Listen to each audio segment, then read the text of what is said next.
안녕하세요. 방금 소개받은 대구대학교 대학원 장유학과년 조한진입니다. 아까 우리 사회자 선생님께서 말씀하셨던 것처럼 발달장애인의 부모님들이 이제 고령화돼가고 또 돌아가시고 나면은 발달장애인의 참 앞날이 캄캄해져요. 그렇기 때문에 그러면서 사회적 지원이 필요한데 그런 지원이 지역사회에서 아직 충분하지 못하다 보니 많은 문제가 생기는 것 같습니다. 그런 의미에서 오늘 자립생활 세미나 주제가 참으로 중요하고 저는 이런 주제로 최근에 전국적으로 세미나를 연 기억이 없어요. 그런 의미에서 달구어센터가 참 앞서가고 있지 않나 생각이 들어서 반가웠습니다. 자, 그럼 오늘 세미나 진행을 맡아주실 패널분은 아까 자세히는 우리 사회자 선생님이 소개해 주셨는데 얼굴과 매치가 안 될 수도 있어서 간단히 그냥 인사만 드리도록 하겠습니다. 자, 우리 옆에 계신 분입니다. 우리 숲 발달장애인 주간활동지원센터장님이시자 전국장애인 부모님 사무총장님이신 강전배 선생님이십니다. 네, 좋습니다. 그 다음에 우리 박사님의 토론에 대해서 발표에 대해서 지정 토론자가 두 분 계신데요. 첫 번째는 대구광역시 장애인 지역사회 통합지원센터 하창수 팀장이십니다. 네. 자, 그 다음에 두 번째 토론자로서요. 한사랑 장애인 지역생활지원센터의 박인규 센터장님이십니다. 예, 그러면은 좋은 토론 부탁드리겠습니다. 자, 그러면은 순서에 따라서 우리 강전배 박사님의 발달장애인 지역사회 자립생활이라는 주제로 발표를 드릴 텐데 여러분 자료지에 보시겠다시피 이 PPT가 100페이지가 넘어가요. 그래서 이거를 자세히 설명하시다 보면 시간이 많이 소요될 것 같은데 박사님이 적절히 조절하셔가지고 45분이니까 한 30분 주어지겠네요. 예. 그럼 좀 부탁을 드리겠습니다. 네. 인사는 잠깐 서서 다시 한번 드리겠습니다. 네, 우리 숲 발달장애인 주간활동센터 센터장이자 전국 3회인 부모연대 사무총장 강정배입니다. 안녕하십니까? 네, 의자가 앉아서 하는 분위기라서 앉아서 하도록 하겠습니다. 오늘 제일 바랬던 건 이 부모의 고령화 그리고 발달장애인 당사자에 대한 돌봄의 이제 종료 또는 이제 돌봄의 그 절벽이라고 얘기하는 방식을 이제 처음에 요청을 하셔가지고 되게 반갑기도 했습니다. 반갑기도 했고 지난주 11월 20일 날 국회 보건복지위원회 제2 법안 소위라고 해서 법안을 논의하는 그 과정이 있는데 그 과정에서 장애인 지역사회 자립 및 주거전환에 관한 법률이 통과를 시키려고 엄청난 노력을 해서 소위에서 통과해서 복지위에 12월 7일 날 본회의로 넘어갑니다라는 아주 기쁜 소식을 드리고 싶었는데 그러지는 못했고 이 얘기를 왜 드리냐면 지금 하고 있는 부모의 고령화로 인한 돌봄의 종료 또는 돌봄의 이제 위험에 대한 부분에 가장 마지막 퍼즐이다라고 보고 있는 사항들이거든요. 발달장애인 기준으로 보자면 주간활동이라는 형식이 있었고 그 다음에 낮 시간이라든지 낮 시간을 제외시킨 저녁 시간이라든지 그 외에 나머지 이 시간에 대한 부분들을 지원할 수 있는 체계가 현재 없었던 상황이에요. 그래서 이제 다들 여기 달골 같은 경우에도 그렇고 프로그램을 계속 메꿔 오셨죠. 이 프로그램 붙여서 여기 가고 저 프로그램 메꿔서 여기 가고 이런 구조로 되어 있었는데 그러지 않고 주말까지를 포괄하는 제도를 만들려고 했었고 그게 이제 11월 20일 날 예정이었는데 1차는 이제 소위에서 통과를 못 했고요. 12월 중에 다시 소위가 열릴 텐데 이제 그 소위에서 통과시키는 거로 이제 노력을 하고 있는 중입니다. 그래서 오늘 이제 그 기쁜 소식을 전해드리고 싶었으나 그러지는 못했고 그리고 오늘 제가 이렇게 설명드릴 수 있는 내용은 저보다 다들 잘 아실 테고 하시겠지만 최근에 어떤 변화가 이루어지고 있고 어떻게 만들려고 하는지에 대한 것들은 제가 조금 더 설명을 드릴 수 있을 것 같아요. 계신 분들보다는 제가 조금 더 많이 할 것 같아서 그러니까 최근의 정보를 제가 조금 더 많이 알고 있기 때문에 그런 부분을 설명을 드리고 대구라는 출발점이겠지만 달골에서 시작한 이 사업들이 공식적으로 정부에서 만들어지는 그러니까 국회를 통해서 법제화되는 과정들이 좀 필요하기 때문에 이런 부분들도 어떻게 진행되는지를 알고 같이 해주시면 좋겠다라는 생각으로 오늘 발표를 말씀드리도록 하겠습니다. 알고 계신 내용들이 많이 있을 거라서 전체 구조에서는 발달장애에 대한 기본적인 현황에서부터 시작을 해서 지금까지 제도에서 비어있는 거를 두 가지로 보고 있는데 그게 지금 말씀드리는 순서에 있는 5번하고 6번입니다. 5번이 정의를 하고 있는 방식은 부모가 지금까지 해야 될 역할을 지역사회 서비스로 만든다라는 것들이 5번의 주거생활 서비스라는 명칭을 하고 있고요. 6번은 주거생활 서비스라는 형식으로 복지로만 가는 게 아니라 돌봄이라는 개념이라든지 지원이라는 개념뿐만 아니라 모두가 할 수 있는 일자리를 만들자라는 개념으로 자기주도급여 일자리는 명칭을 달았습니다. 조금 다르게 권리중심 공공일자리라는 명칭도 약간 혼용되어 쓰고 있긴 한데 요거는 이제 이렇게 명칭을 바꾼 이유도 똑기 때문에 그거는 봐주시면 될 것 같고요. 제가 우리 숲 발달장애 중환사활동센터장을 대구에서 하면서 원래 대구에서 특수교육과 대구대 특수교육과를 졸업을 하고 쭉 대구에서 계속 생활을 하고 있다가 잠시 장애인 개발에 갔다가 내려와서 대구에서 계속 생활을 하고 있는 상황이고 부모연대라는 사무총장의 타이틀을 달고 있는 건 정책적인 부분에 이제 조금 지원해야 될 일들이 좀 있어가지고 지금 하고 있는 상황인데 우리 숲 주간활동센터라는 것들을 하면서 가장 하려고 했던 방향이 뭐냐면 발달장애인의 일상을 완성을 하자라는 측면이에요. 지금도 저희가 지원하는 부분이 주간활동이라는 측면으로만 지원하는 구조가 아니라 법원도 따라다니고 경찰에 가서 진술도 같이 하고 도전행동이 좀 많으셔가지고 지원이 필요한 분들 같은 경우에는 날짜 관계없이 주말도 하고 밤도 하고 지원하고 있어요. 완전히 혼자만의 자립이 아니라 지역사회를 통해서 같이 움직이는 자립을 만들자라고 해가지고 많은 지원은 필요하지 않으시지만 범죄 연루에 좀 많이 되시는 분도 출발을 해서 보통 이제 경계선 장애인이라고 경계성 지능인이라고 불리는 수준의 분들도 있으시고 또 많이 최종적인 분도 있으신데 어떤 제도를 여기를 엮고 저기를 엮고 하는 게 아니라 누가 지원이 필요하다면 그분의 지원을 전체적으로 다 계획을 하고 그 계획에 따라서 운영이 되면 저희가 우리 숲이라는 명칭으로 하려고 바라는 건 발달장애인분이 오시면 이분이 센터 내에서 주간활동뿐만 아니라 다른 제도들을 다 연결을 시켜서 더 이상 우리 숲에서 지원하지 않더라도 서비스로서 바깥쪽에서 생활할 수 있도록 만들자라고 해서 출발을 했거든요. 지금은 이 가장 도전행동이 아주 많으신 분도 지원을 하고 있는 상황이에요. 근데 엄청 힘들긴 합니다. 엄청 힘들긴 해도 이제 안정화가 되셨어요.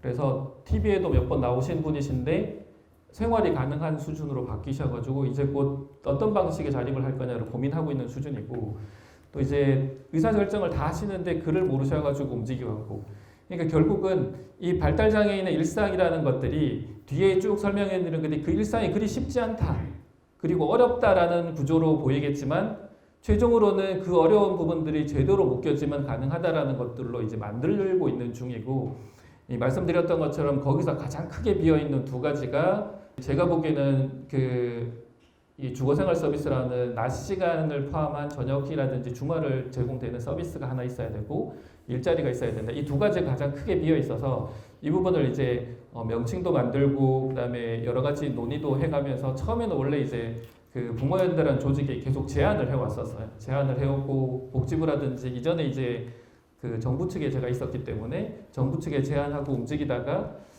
그게 잘 안 돼서 그러면 이제 조금 더 강하게 주장하는 조직에서 좀 이렇게 역할을 해가지고 만들어 보자라고 해서 이제 두 가지를 하고 있는 상황입니다. 그래서 우리 숲이라고 하는 이 주간활동센터에서의 가장 바라는 방안은 그 발달장애 당사자가 주간활동을 포함한 모든 제도를 이용해서 지역사회에서 혼자 살아갈 수 있도록 한다라는 게 가장 큰 목표고 그게 달구월 자립생활센터도 똑같은 목표를 보자고 생각을 합니다. 그래서 이제 요청을 해오셨을 때도 같은 방향이고 서로 협력하면 좋겠다라는 생각도 했고 그래서 어떻게 만들어갈 수 있느냐는 같이 논의를 하고 했으면 좋겠다는 생각입니다. 통상의 절차상 그러면 발달장애 분들이 어떤 어려움이 있는지 어떤 상황에서 생활해 가고 있는지를 간단하게 이제 설명을 드려보면 기본적으로는 40세 이상은 7.2%입니다. 조금 안타까운 얘기이기도 하지만 자폐성 장애인 분들의 평균 사망 연령은 30세를 넘기 어려운 상황입니다. 많은 걱정을 하고 있는 부분에서 노년기의 삶에 대한 부분을 많이 노력을 하고 있긴 하지만 현실에서 노년기의 삶에 대한 부분들이 그리 많지 않으신 게 현실이다라는 거고요. 그러니까 40세 이상이 7.2%밖에 안 된다라는 현 상황이기도 합니다.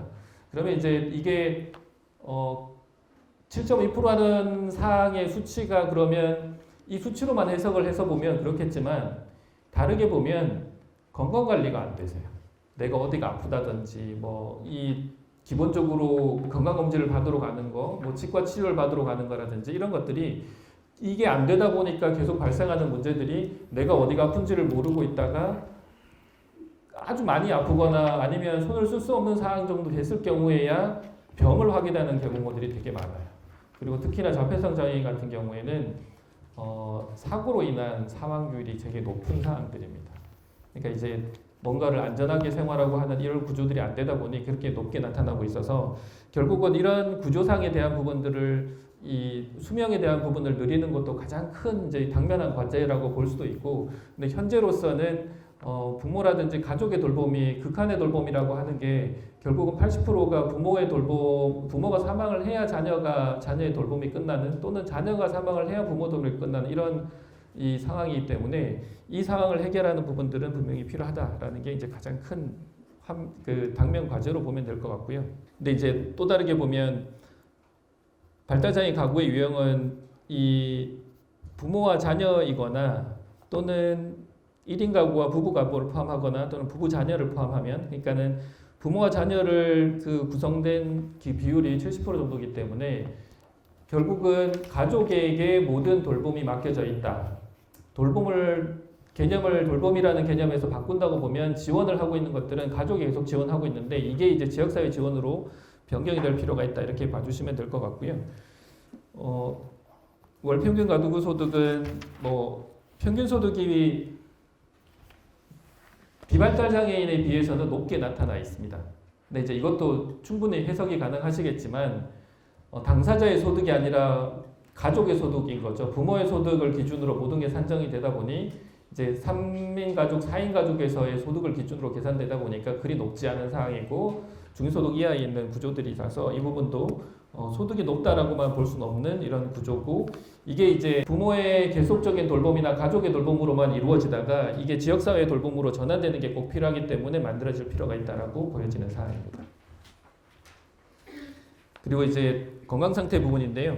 건강상태는 매우 나쁘다에 대한 부분이 워낙 높기 때문에, 그리고 더구나 이제 매우 나쁘다라고 하는 비율은 전체로 따져서 5.8%지만 이게 건강이 그러면 괜찮다라고 뭐 나쁜 편인 게 30%고 전체적으로 좋은 편이다, 매우 좋다라고 하는 측면이 60% 중반대라고 보여질 수 있는데, 그럼 60% 중반대라면 건강이 되게 괜찮다라고 책정이 됐다 그러면 생활하는 기본적인 40세 이상, 30세 이상의 인원이 많아야 되는데 그러지 않은 상황이에요. 우리가 80세, 82세 또는 뭐 지금은 평균에 대한 기대 영역을 80세 중반까지 보고 있는 상황인데 50세 중반이라고 그러면 평균 기대 유명까지 평균 사망 연령이 56세거든요. 이거는 이제 이 건강의 상태는 본인의 보는 주관적인 건강 상태가 제대로 된 건강 상태로 보기 어렵다라는 것들이고요. 저희가 이제 조금 더 이 낮 시간의 활동을 넘어서 조금 더 강하게 멀리 가려고 하는 부분들에서는 이제 건강 관리를 어떻게 할 거냐도 지금 준비를 하고 있는 상황입니다. 건강을 어떤 방식으로 해야 되느냐. 그래서 또 다른 방식은 그 건강 관리의 부분 중에서 이 건강검진을 정기적으로 하지 못하시는 분들의 비율이 70% 정도 되기 때문에 이 건강검진 비율을 높여서 건강관리를 할 수 있게 하자라는 것도 하나의 이제 목표로 준비를 하고 있는 상황이긴 합니다. 그 다음에 이제 정신과 그 약물 복용에 대한 부분, 그리고 약물 복용을 왜 하는지인데, 이게 이 자료를 처음 드리면서 했던 시점에는 약물에 대한 부분이 어쩔 수 없이 많은 것들을 필요로 하고 그 필요에 따라서 적절히 조절될 수 있다. 그러나 많은 약물을 먹는 거에 대한 조절이 필요하다라고 생각을 했었어요. 그리고 이제 지금도 그 생각이 그렇게 바뀌진 않았는데 이 뒤에 장에 가서 제가 이 자료의 마지막 장에 제가 이제 지난주에 핀란드하고 네덜란드 이제 관련된 장애인 관련 연수 형식으로 이제 갔었는데 네덜란드의 마지막 이제 유럽에서 오기 바로 전 마지막 일정에 발달장애인, 자폐성 장애인분 당사자를 만났어요. 근데 이분을 보고서 이제 물음표가 아직 해결이 되지 않은 상태로 있는데 이게 이제 약물 복용과 연결된 그분은 약물을 먹지 않으신데 본인은 약물에 대해서 부정적으로 생각한다라고 하셨어요. 그냥 이렇게만 보면 되게 괜찮을 것 같은데 본인 머리를 계속 때리셔가지고 왼쪽 머리카락이 다 없으세요. 그리고 이제 손을 깨무셔가지고 하시는데 그런데 본인은 내 정체성은 이 상황이 있다고 하더라도 나는 이게 맞다라고 생각한다라고 본인이 얘기를 하세요. 직접 언어적인 얘기는 못 하셔서 이제 워드치고 또는 AS 형식으로 이렇게 키보드 눌러가지고 하시거나 글자 도움 받아가지고 글자 눌러서 하시더라고요. 그렇게 본인이 얘기를 하세요. 그래서 이제 약간의 혼란이 조금 있는 상황이기도 했는데 물론 이제 제가 생각했던 방향은 있지만 이제 이 정신과 복용, 약물 복용 부분은 이 복용 비율이 높다라는 것도 있고 약물의 종류가 대부분 이제 행동이라든지 틱장애를 포함한 그 조현 관련된 정신과 약물을 많이 먹고 있다라는 것들이 이제 한 특징이기도 한 사항입니다. 근데 이 부분에서도 좀 고민이 이루어지는 부분들은 제가 지원하고 있는 도전행동 되게 많다라고 하셨던 분들 같은 경우에도 많이 심하셨어요. 그래서 이제 정신병원에 2년 반, 3년 정도 이제 입원을 했다가 퇴원을 하셨는데 퇴원하시는 시점부터 지원을 했는데 이분도 본인이 약물을 먹지 않겠다라고 얘기를 하셨어요. 병원에서 너무 많은 약물을 먹고 있었기 때문에 나와서 약물을 먹지 않겠다고 했는데 약물을 안 먹는 상황에서 4개월 정도를 집에서 한 발짝도 안 나오셨어요.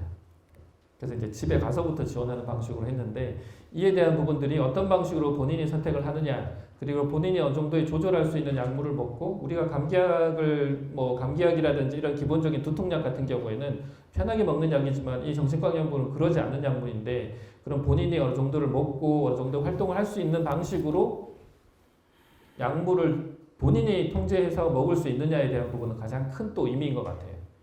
근데 지금 우리는 그러지 못하는 것 같긴 합니다. 조금만 힘들면 조금 조절하기 위해서 약을 먹자라고 이제 권유를 하는데 권유가 아니고 이제 약간 강요를 하기는 하죠. 이렇게 안 되면 뭐 못해라고 얘기를 하니까 네, 그런 측면이 조금 안타까운 측면도 있긴 하지만 어떤 방식으로 가야 되는지에 대한 고민은 계속 이루어져야 될 부분이라고 생각을 합니다. 그리고 의사소통 가는 정도는 보시는 대로 의사소통이 어렵고 일상의 전반에 지원이 필요하다라는 게 가장 큰 이제 측면으로 보면 이거는 다 알고 계실 거기 때문에 그 다음에 낮 시간에 주된 활동으로 보면 혼자 또는 가족과 생활하는 발달장애인의 비율이 가장 높은 상황입니다. 그럴 수밖에 없는 게 최근에 이제 주간활동이라는 제도가 생겨서 이제 19년, 20년부터 해가지고 조금 하다 보니 낮 시간에 이제 서비스를 지금 하고 있는 그 여러 가지 서비스를 이용할 수 있게 되는 구조들인데 그렇다고 하더라도 가장 큰 건 현재 가족과 생활하는 게 비율이 가장 높다라고 봐주시면 될 것 같고요. 도움을 주는 사람과 의사결정 주체는 부모와 가족의 지원을 주로 받고 의사결정은 부모가 대부분 하고 있습니다. 이게 주거생활 서비스라는 새로운 제도를 만들고 이거를 시범사업을 현재 대구도 시작을 했습니다. 올해부터. 이제 하반기에 출발을 시키느라 지금 계시는 분들 중에 아시는 분이 거의 없으실 것 같긴 한데 대구시도 주거생활 서비스 일부 모델의 다른 형식, 주거 유지 지원 서비스라는 형식으로 해가지고 시범사업을 출발은 시켰습니다. 전국 30개 시도와 시군구에서 30개 시도 시군구에서 시작을 했고요. 이제 그 주거생활 서비스라는 주제에서 가장 크게 의사결정을 누가 할 거냐인데 의사결정을 누가 할 거냐라는 논의 자체가 아니라 의사결정은 지원만 한다. 대리는 지금까지는 부모님이 계속 대리를 해왔으니 그러지 않고 지원할 수 있는 체계들이 공적체계와 지역사회 서비스로 가야 된다는 부분인데 여기서는 보시는 것처럼 지금까지는 계속 부모님이셨어요. 가족인 거죠. 가족의 의사결정 지원의 역할이 지대하게 높다 보니 그로 발생하는 여러 가지 이제 충돌 문제들이 또 발생하는 상황입니다. 그리고 다음은 취업자의 취업 형태의 부분은 보호자업장이 31%인데 보호자업장에 대해서는 전체적으로 유엔도 그렇고 이 보호자업장의 부정적인 내용들이 있는 거죠. 보호자업장의 부정적인 내용이 보호자업장 자체에 대한 문제점보다는 보호자업장이라는 제도 내에서 일을 하게 되는 훈련이라든지 그다음에 또는 최저임금이 적용되지 않은 방안이라든지 이런 것들이 이 보호고용이라는 형태로 아주 이게 안 좋게 나타나기 때문에 최저임금 제외가 되지 않도록 하자라는 측면에서 여러 가지 이제 현재 제도에서의 보호고용이 한계다라고 보고 있는 사항들이고요. 근데 이제 요 자료인데 이걸 이제 다시 자료를 드리고 하면서 중간에 수정하고 했던 부분인데 말은 언어적 의사소통은 전혀 안 되세요. 그리고 저희 그 연수단에 가서 만났는데 가서 있는 동안 계속 본인이 본인 왼쪽 머리를 때리셨고 그리고 이제 이 감각적인 게 너무 많이 들어와서 본인이 힘들다고 얘기하시면서 오른쪽 손을 그 엄지와 검지 사이를 깨무셔서 그 사이는 이제 두툼하게 이렇게 그 군살이 있는 수준이셨어요. 그리고 말을 너무 많은 정보 보기 때문에 말이 힘들다. 그리고 그게 스트레스다라고 얘기하시면서도 소리도 지르시고 하시는데 언어적인 표현이 아니라 그걸로 표현을 하셨어요. 근데 이제 여기에서 두 가지 감정이 교차했는데 첫 번째는 우영우 같은 케이스가 아닌가라는 생각도 했어요. 실제 우영우 같은 상황이라고 보고 있습니다. 그렇게 의사소통을 직접적으로 전혀 언어적인 의사소통은 안 하시는데 컴퓨터를 친다든지 또는 눌러서 그 AAC 형식의 그 영문판을 눌러서 이렇게 해가지고 도움받아서 하고 계셨던데 그렇게 얘기를 하셔가지고 이런 사례가 과연 많을까라는 생각을 했는데 두 번째가 제게 물음표를 준 거예요. 저도 이분 정도라면 그리고 지금까지 지원했던 모든 분들을 기준으로 보면 이분에게는 약물을 강하게 권유를 했어요. 그리고 이분에게도 직접 여쭤보긴 했습니다. 약물을 왜 안 드시냐. 지금 본인의 스트레스로 인해서 받는 고통에 대한 부분을 조금 줄일 생각은 없으시냐라고 하니까 약물을 먹거나 뭐 행동지원이라고 하는 ABA라든지 이런 것들에 대해서는 본인은 거부한다라고 정확히 얘기하시더라고요. 그러면 지금 그런 스트레스를 받고 소리를 지르시고 힘든 내용은 괜찮으시냐고 물어보니까 약물을 먹거나 이거를 통해 가지고 내가 어떤 조정받는 개념보다는 이게 낫다라고 얘기하시더라고요. 그래서 네, 저도 이게 워낙 약물이라든지 행동 지원에 대한 것들을 많이 하다 보니까 제가 박사학위가 행동 지원인데 그러다 보니까 거기에 너무 이렇게 몰입되어 있어 그런지 그게 쉽게 이해가 잘 안 되더라고요. 아직도 그거에 대해서 정확히 결론 내리지 못했습니다. 이 영상은 지금 틀진 않아도 될 것 같고요. 이분이 똑같은 분이세요. 미국에서 하신 분이신데 본인 전혀 의사소통이 안 되시고 소리 지르고 막 뛰고 스트레스 받으시는데 그러다가 12살인가 13살에 이제 키보드로 해가지고 컴퓨터에다가 키보드 쳐서 의사소통을 시작하신 분이에요.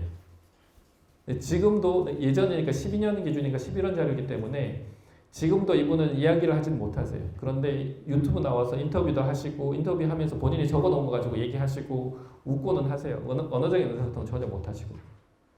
그래서 이 부분이 유사 사례다라고 이제 누가 알려주셔가지고 이게 우리가 바라보는 시각이 좀 달라야겠구나라는 생각을 했습니다. 그런데 그러고 돌아와서 이제 지원하는 분이 또 이렇게 뭘 이렇게 던지고 깨고 하셔가지고 이게 참 많은 고민이 된다라고 생각을 하고 있었습니다.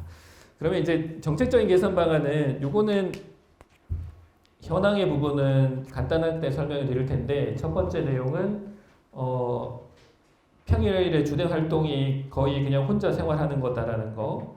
그 다음에 장애인의 지역사회 참여 경험이 고용적인 측면은 이 비율상 높게 나타났지만 총 4.3%만이 해외 경험이 여행 경험이 있다든지 투표 참여에 대한 비율이 낮다든지 이런 현실이 있고 그 다음에 일자리에 대한 부분은 19.9%에서 23%로 늘긴 했지만 그 일자리 자체가 앞에 말씀드렸던 것처럼 최저임금이 제외되는 적용에서 많이 있다든지 비율이 높게 그리고 보호고용 측면이라든지 아니면 약간의 그 지원의 고용적인 측면이 되게 질이 낮은 형태로 움직여지고 있기 때문에 좀 어렵다라는 측면으로 보실 수 있고요. 그다음에 이제 교육 부분인데 오늘도 이제 조금 진행을 하고 있는데 최근에 이제 인천 특수교사 자살 사건이 있었죠. 이제 특수교사 사망 사건이 있었는데 어제 8시 반에 이제 MBC 스트레이트라고 하는 TV 프로그램에도 나왔거든요. 결국 이분이 단순하게 얼마만큼의 업무량을 가지고 있었냐만 딱 그 말씀을 드려보면 29시간의 수업을 하고 있었어요. 29시간. 하루에 29시간으로 보면 주 40시간 근무하는데 29시간의 수업이 왜 힘들지라고 생각하실 수 있는데 조금 다르게 보면 29시간을 평균 특수교사뿐만 아니라 모든 교사의 평균이 21시간, 20시간에서 22시간 사이예요. 이제 단순 비교해도 많다라는 게 보여지고 또 다른 문제는 뭐냐면 특수교육에서 가장 크게 이루어지는 게 개인별로 지원이 돼야 되는데 이 20명을 교육하는 부분들은 한 반에 비장애 학생 일반 학교의 반이 이루어지는 것은 동일한 교육 과정을 가지고 있어서 한 명의 교사가 한 번만 설명을 하고 수준에 따라 조금만 조정을 해주면 되기 때문에 한 번의 수업이라고 볼 수 있는데 특수교육 대상자인 특수학급에서의 교육은 그 학급에 12명이 총 8명이었고 더 지원해야 될 게 4명까지 있기 때문에 단순하게 만약에 여기 지금 9명이 한 반이었고 그 학교 전체 14명인가를 지원했어야 되는데 9명을 교육하려면 9명이 학년도 다르고 수준도 다 다르기 때문에 교육 과정의 수업 내용을 9개를 나누어서 진행을 해야 돼요. 많이 묶는다고 하더라도 2개나 3개 정도로 묶어서 수업을 따로따로 해야 되는 거예요. 그러니까 이 29실수에다가 교사가 해야 되는 거는 29에다 곱하기 최소한 2그룹이든 3그룹이든 최소로 나누어서 2그룹이라고 하더라도 50시간이 넘는 교육을 짜야 되는 거예요. 본인이 계속. 그리고 그거를 교육으로 시간을 쪼개서 또 계속 해야 되는 거고. 이게 말이 안 되는 구조들인데 이걸 계속 하다가 결국은 이제 뭐 교육청에도 요청을 하고 교사 요청 다 했는데 다 거부당해서 본인이 자살을 하셨는데 그 사건 일어나자마자 인천교육청에서 요청했던 거 바로 다 들어줬어요. 지금 그것 때문에 인천교육청하고 또 협의도 이래저래 이제 그 교원단체들이 하고 있는 상황인데 결국 교육이라고 하는 게 75%의 교육을 필요한 교육을 다 받고 있다라고 명시가 되어 있긴 하지만 이 교육에 대해서는 그리 질적으로는 높지 않은 상황이고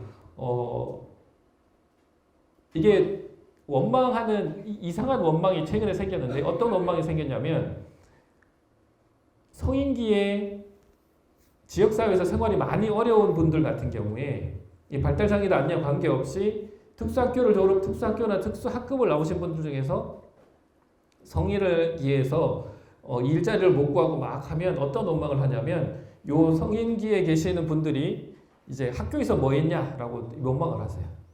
좀 교육을 잘 받았으면 괜찮지 않겠냐 이렇게 원망을 하시고 그런데 또 학교 내에서는 또 중등교육 과정은 또 고등부는 중등부에다가 뭐라고 해요? 아니 3년간 뭐 했어? 라고 얘기하고 중학교는 다시 초등에 6년간 뭐 했어? 라고 얘기하고 그 다음이 뭔지 아세요?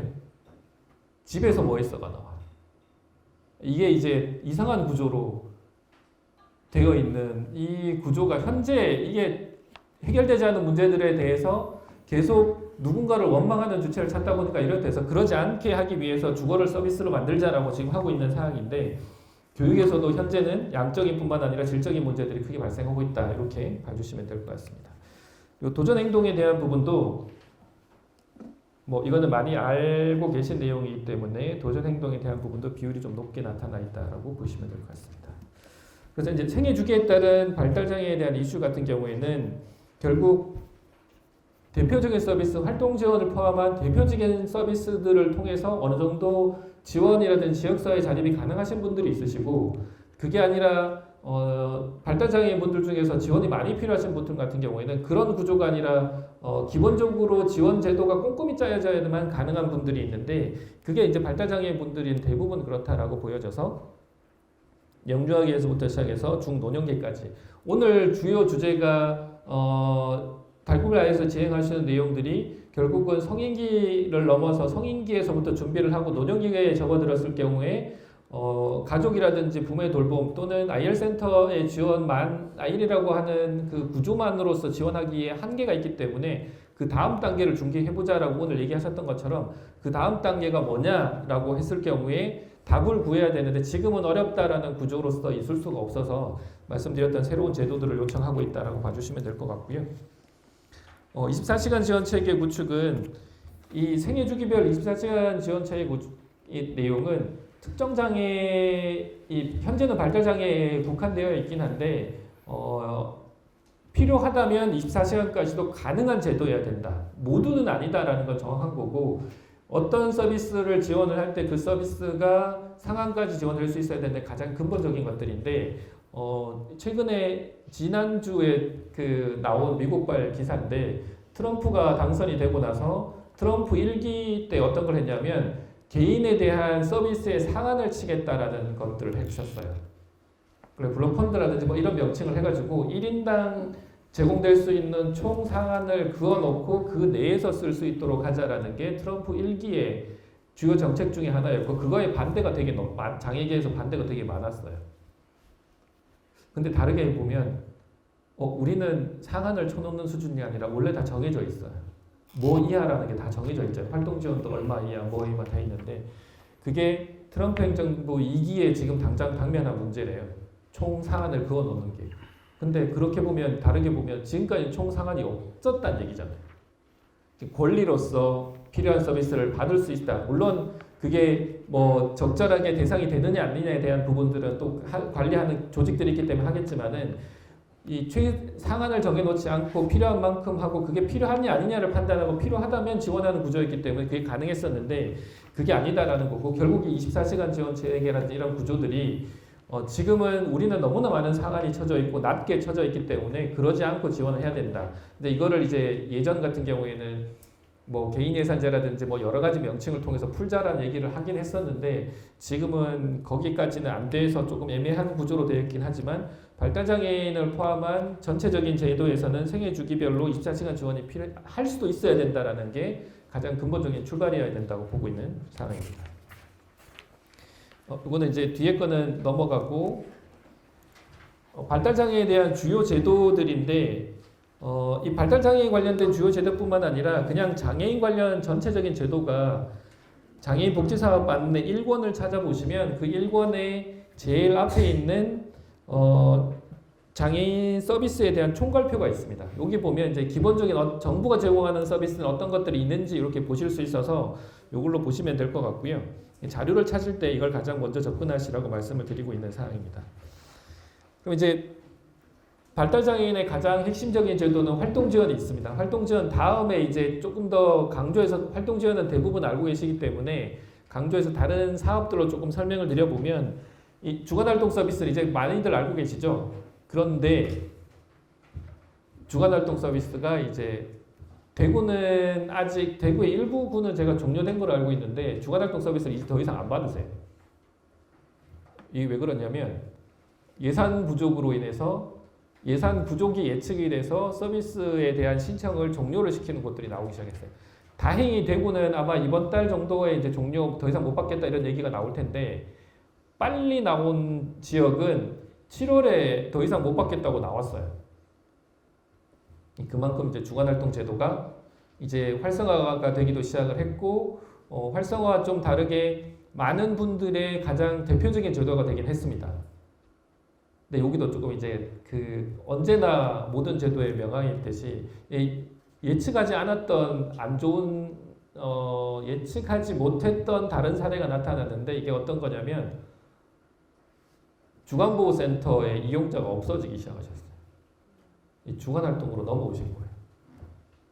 근데 그거는 예측을 했어요. 처음 시범 사업을 하고 제도 설계를 하면서 이거는 그럴 거다라고 해가지고 생각을 했었어요. 그리고 이제 주간활동 사업의 시작될 시점은 제가 정부편에 있어가지고 제도 설계하고 그다음에 그 시범 사업하면서 이렇게 이래저래 계산하면서 이제 결론은 그걸 내렸어요. 주간보호센터는 주간활동이 활성화될 경우에 이제 그 운영 방식에 대한 것들을 재검토해야 된다라고 했는데 이거는 예측을 했는데 예측 못한 게 최근에 나타나기 시작했어요.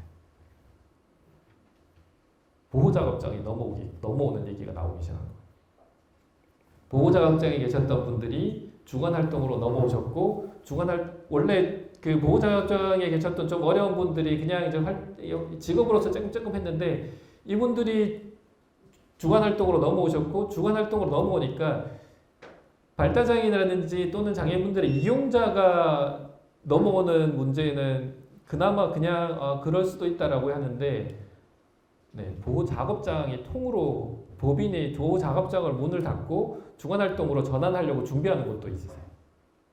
그러니까 이 주간 활동이라는 게 활동 서비스라고 불리는 주간 활동 서비스가 이제 그만큼 이제 이 필요한 제도였다라는 것들도 반증이 된 거고 이제 좀 다르게 이게 다른 부작용도 생기기 시작을 했습니다. 그래서 이제 이 부분도 어떻게 해결할 거냐가 이제 움직여져야 되는데 과거에는 이게 코로나 시기에 시작을 하다 보니까 이용자를 제한시키지 않고 다 받았던 상황.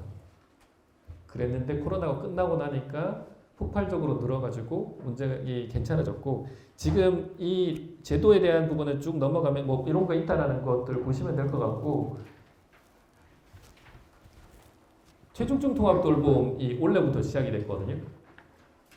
주간 활동이 있고 거주 시설이 지금까지 주였다면 거주 시설을 제외시키면 주간 활동이 만들어져서 활동 지원이 있었고 주간 활동이 만들어졌고 그 다음에 거주 시설에서도 어렵고 지역에서 어려우신 분들이 최중증 통합 돌봄을 만들었는데 이 주간 활동하고 통합 돌봄은 연속해서 말씀을 드리는 이유 중에 하나가 주간 활동은 이용자의 제한이 거의 없어요 현재. 그냥 발달장애인 신청을 하시면 되는 구조예요. 기본 6시간은 일 6시간 다 되는 구조고 최중증 통합 돌봄은 신청하신 분 중에서 50%밖에 안 됐어요 처음에. 그래서 이걸 막 조정해가지고 이제 70%까지 되도록 했는데 이 50%와 70%를 말씀드리고 주간활동 말씀드린 게 뭐냐면 원래 주간활동도 선정 기준이 있습니다. 이제 내년부터는 떨어지기 시작하실 거예요. 근데 코로나 시기에 하다 보니까 제한 없이 받았던 거고 최중증 통합 돌봄은 그게 제한을 하면서 이제 대상자를 선정해서 받는 구조인데 이 제도에 가장 많은 지원이 들어가는 게 4명당 제공 인력이 15명까지 있어요.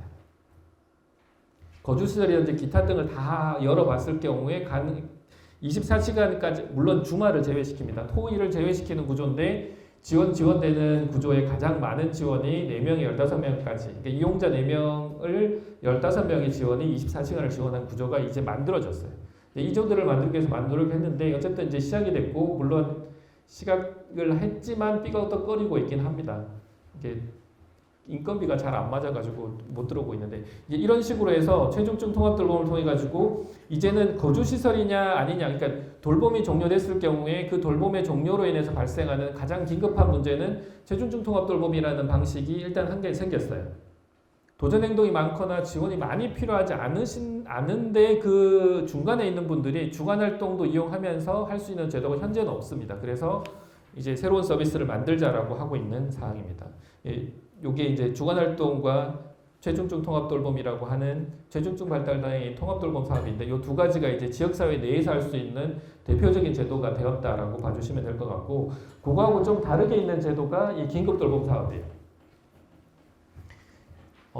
긴급 돌봄 사업은 아시는 분도 계시지만 모르신 분도 좀 있으셔서 긴급 돌봄 사업은 돌봄에 어려움이 발생을 했을 때 이용할 수 있는 제도인데 그 이용할 수 있는 제도의 방식이 글자가 잘 안 보이긴 한데 자료집에 오른쪽에 보시면 자료집 오른쪽도 글자가 좀 작긴 하네요. 그러니까 경조사라든지 부모의 입원을 통해 가지고만 돌봄이 제공될 수 있는데 이거는 조금 무시하셔도 돼요. 이게 무시해도 된다는 그 밑에 있는 게 신체적, 정신적 소진일 경우에도 신청을 하시면 됩니다. 그리고 실제로 특정 사항에서 어디에 가족들이 뭐 경조사가 있어 움직이는 것뿐만 아니라 너무 힘들었을 경우에도 지원을 신청할 수 있도록 되어 있어요. 그게 그래서 긴급 돌봄 사업으로 지금 움직여지고 있다라고 보고 있는 되고 있고 이거에 대한 효과는 워낙 좋기 때문에 지금은 시범 사업이긴 한데 그것도 법적 근거를 만들어서 본 사업으로 가려고 지금 추진을 하고 있는 사항들입니다. 그러니까 이게 이런 제도들이 주간활동이라든지 긴급돌봄이라는 사업이 좀 더 제도적으로 안착되고 나면 이게 발달장애인만의 제도가 아닌 다른 방안으로 좀 바뀌는 것들은 필요한 상황이긴 한데 현재는 좀 그러지 못한 제도의 상황이다라고 봐주시면 될 것 같습니다. 생애주기의 제도의 방향이라고 보여주는 게 지금 현 시점에서 발달장애인 분들이라든지 달고의 알레에서 지원하고 있는 분들이 부모의 지원이 아닌 지역사회에서 당장 그러면 생활할 수 있도록 가능한가를 먼저 봐야 되고 부족한 게 뭔지를 좀 고민을 해야 되는데 당장 가능하냐 아니냐에 대한 부분을 좀 고민을 해보면 박스에 쳐져 있는 곳에 조금 붉은색으로 표시된 거는 현재 제도가 있긴 합니다. 충분하다라는 논의를 하긴 어렵고 제도가 있기는 해서 어느 정도의 활동이 가능하다라고는 보여지는데 그 외에 박스에 있는 부분이 그냥 테두리만 쳐져 있는 것처럼 주거생활 서비스 같이 이런 부분들이 비어있는 제도인 거예요. 그러니까 성인기만 잘라서 보면 공공임대주택 있는 거죠. 임대주택을 받거나 또는 사적 임대를 하셔도 돼요. 지금 그 주거생활 서비스라는 형식으로 이제 부산하고 몇 군데, 부산 북구하고 전국에 이제 사업을 시범 사업을 만들어 가지고 추진을 하고 있는데, 이게 어떻게 하고 있냐면 대전하고 부산은 그 집 근처에, 그러니까는 원룸, 조금 넓은 원룸을 구하셨어요. 이제 원룸을 구하는 곳도 있고 방이 2개 정도 되는 곳을 구하긴 했는데, 이게 얼마냐면 보증금 500만 원에 35만 원인가 되는 월세를 내고 있으세요.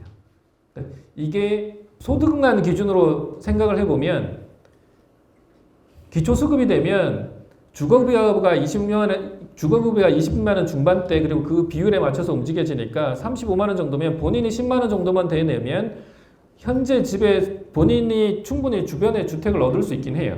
물론 이제 걸려 있는 문제는 주택을 얻었는데 주변에 뭐 나가라니 뭐니 이런 문제 때문에 어려움은 있긴 있을 수는 있으나, 집을 구하는 거는 어렵지 않다라는 거죠. 지역은. 서울은 좀 다르긴 합니다. 서울은 당장의 주택 문제가 워낙 심하기 때문에 주택이 우선돼야 된다는 정책이 있긴 하지만, 결국은 이 임대주택의 제도가 없진 않기 때문에 임대주택의 제도가 있고, 그 주택을 얻었을 때 과연 그러면 지역사회에서 자립할 수 있는 생활이 어떤 게 가능하냐.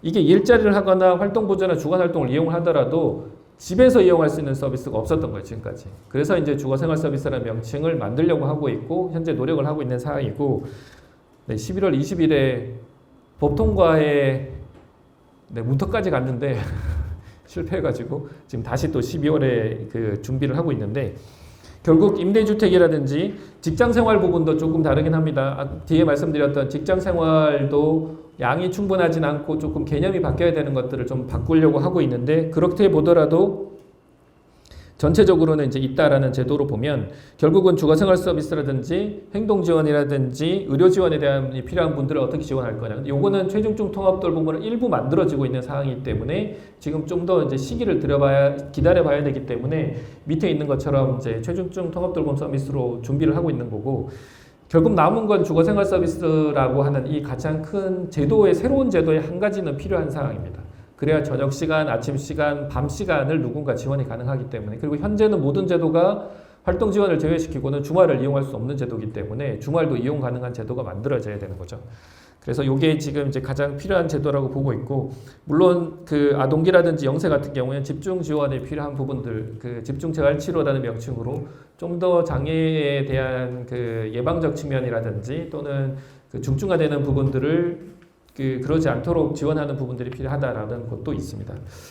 이 부분은 지금 좀 뭐 난감한 문제 중에 하나인데, 민간보험사를 통해서 어린이보험에서 이 집중치료를 받은 분들이 현대해상에서 이제 현대해상이 김앤장이라고 하는 법률회사, 우리나라에서 제일 큰 법률회사를 동원해가지고 개인에게 소송을 걸기 시작하셨어요.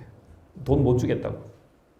그래서 이건 좀 안타까운 거긴 한데, 일단 이렇게 움직여져야 돼요. 그러면 과연 주거생활 서비스만 있으면 가능하다라는 것들을 어떻게 볼 거냐, 가능한가라는 걸 보셔야 될 텐데, 그 가능한가라고 보는 거의 구조가 지금 보여드린 이 화면인 거예요. 지금까지는 의사결정 지원을 가족이라든지 주변에서 계속 해오셨어요. 의사결정을 지원하는 게 아니고 의사결정을 대리를 하셨던 거죠.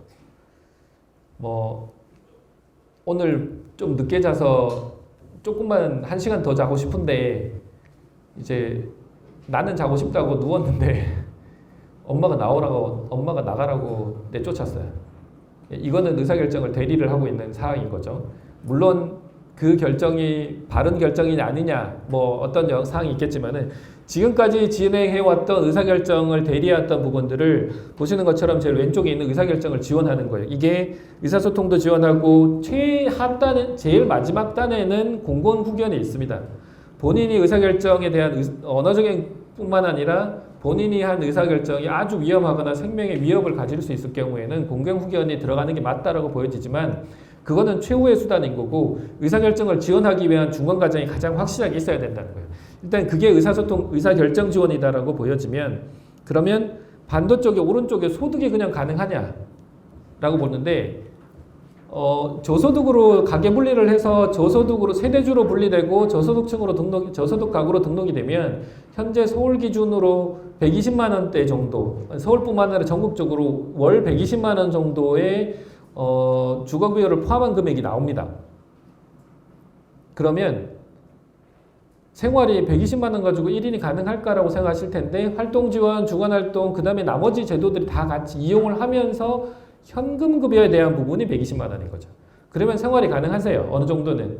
이게 생활이 가능한 게 예측으로 하는 게 아니라 서울에서 시설에서 나오셔가지고 탈시설하신 분들의 추적 조사를 5년간 했는데 이분들이 이 금액을 받으시면서도 20만 원 조금 넘게 저축도 하세요. 물론 이 저축이 이렇게 돈이 진짜 남아서 저축한다기보다는 이제 본인 집을 이 제도가 끝나고 나면 본인 집을 얻기 위해서 공공임대주택의 보증금 얻기 위해서 저축을 하고 계시긴 하시더라고요. 그렇다고 하더라도 현재 서울에서도 생활이 가능한 수준이기 때문에 풍족하진 않으세요. 뭔가 더 하고 싶다고 얘기하시는데 그거를 못 하고 계시긴 하지만 기본적인 아주 최저의 생활은 가능하다라고 보고 있는 거고 그러면 이 중간에 그럼 남은 부분은 이 중간인데 지금까지는 저녁 시간, 아침 시간, 밤 시간의 서비스가 활동 지원의 일부를 제외시키고는 없었던 거죠. 활동 지원을 하더라도 시간이 많이 차감이 되기 때문에 비용이 많이 차감되기 때문에 그게 어려웠던 거고.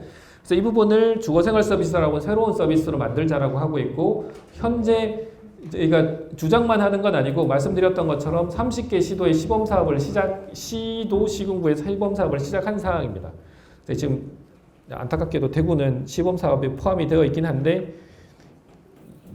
인원이 넘어서 신청이 어렵다라는 답변이 와서 좀 고민이긴 하지만 이 구조가 기본적으로 이 생활의 이 구조가 가능하다라는 거고 공적 사례 관리라고 불리는 이 부분이 이렇게 한다고 하더라도 특정 기관 하나에서 그러니까 뭐 달구벌 IR에서 주거생활 서비스도 지원하고 활동 지원도 지원하고 주간활동도 지원하고 다른 서비스도 다 지원하는 거는 좀 아니다라고 보고 있는 상황이에요. 왜 그러냐면 우리가 거주시설이 조금 바뀌어야 된다라는 얘기를 하고 또 탈시설까지도 얘기를 하면서 가장 크게 얘기하는 게 결국은 한 명에게 한 명의 제공 인력이 한 명의 이용자가 한 명의 제공 인력으로 구성되면 결국은 폐쇄적일 수밖에 없고 의사결정을 지원하는 게 아니라 의사결정을 다 대리할 거고 또는 이제 더 극한의 다른 상황들까지도 나올 가능성이 높아지는 거죠. 그래서 최소한 3개 정도 이상의 기관이 지원할 수 있도록 하고 그 기관들이 서로 연계돼야 된다라는 것들을 주장하고 있긴 합니다. 그래서 공적 사례 관리가 그런 조율 권한을 가져야 된다라고 보고 있는 상황이고요. 그럼 이제 일자리 부분인데 이 일자리 부분에서는 뒤쪽의 자료로 간단하게 설명을 드렸지만 가장 크게 움직여지는 부분은 왼쪽에 있는 것처럼 지금까지 했던 모든 제도들은 뭐 이 움직여지는 것들이 고용주 중심으로 직무를 정했어요. 바리스타를 정해놓고 바리스타를 배워가지고 바리스타가 할 수 있는 커피를 내리고 커피의 가격도 알고 할 수 있는 부분들을 직업으로 인정을 했던 방식이에요. 그런데 이제 이 장애인 중심으로 완전히 맞춤형 자기의 기준으로 일자리를 정하자라는 게 이제 우리도 선진국인이 가야 된다고 보여지고 그게 이제 복지 일자리의 한 형태가 복지 일자리를 기준으로 만들어진 게 45개의 직무를 최대한 많이 정한 거죠. 근데 아직도 우리가 개념을 이렇게 풀지 못한 건 직무를 정해야 되는 거예요. 청소를 할 때 청소를 할 수 있어야 되고 그다음에 바리스타를 할 때 바리스타를 배워와야 되고 그러니까 이 직무를 정해놓고 사람을 끼워 맞추는 구조가 지금까지 방식이었다면 복지고 이제 선진국이라면 그게 아니라 장애인 당사자가 할 수 있는 일을 정하고 그 일이 취미가 아닌 사회적인 그 가치가 인정되거나 또는 생산성이 인정된다면 그거를 일로 인정받아야 된다라는 개념으로 이제 완전히 그 일에 대한 개념을 좀 바꾸자라고 제안을 하고 있는 게 이 장애인 중심으로 하는 자기주도 급여 일자리라고 보실 수 있을 겁니다. 지금 시간이 이제 다 된 상황이라 짧게 설명드릴 텐데 주거생활 서비스의 가장 크게 설명을 드릴 핵심 내용은 박스에 쳐진 내용이 아니고 박스 밑에 있는 내용입니다. 뭐 이런 정의가 필요해서 정의를 적은 거고 발달장애인 부모가 지금까지 해왔던 역할을 지역사회라든지 서비스로 만들어낸다는 게 가장 큰 내용이에요. 그러면 이제 이렇게 설명드리고 나니까 얘기하시는 게 어디까지 해야 되냐고 물으시더라고요. 그래서 부모님은 보통 어디까지 하나요? 라고 여쭤보니까 다 하죠 라고 얘기하시나요? 다 하셔야 돼요. 한 가지 걱정은 해결이 불가능합니다. 네, 저희가 애가 셋인데 자꾸 나가서 사고를 치고 와가지고 못 나가게 하려고 그랬는데 못 나가게 하니까 집에서 또 싸워가지고 그러니까 이게 이런 걱정은 내려놓고 지역사회 서비스가 이루어져야 되는 게 명확한 방향이다라고 보시면 될 것 같습니다. 주거생활 서비스가 없었던 제도는 아니고 서울에서 하고 있었던 지원주택의 비공급형이라고 해서 주택을 제공하지 않는 서비스라는 명칭으로 하고 있고요. 자치단체 30개에서 하고 있다라고 설명드렸던 가장 큰 이유가 뭐냐면 내용이 뭐냐면 장애인 지역사회 자립 및 지역사회 자립지원 시범사업을 정부가 현재 하고 있어요.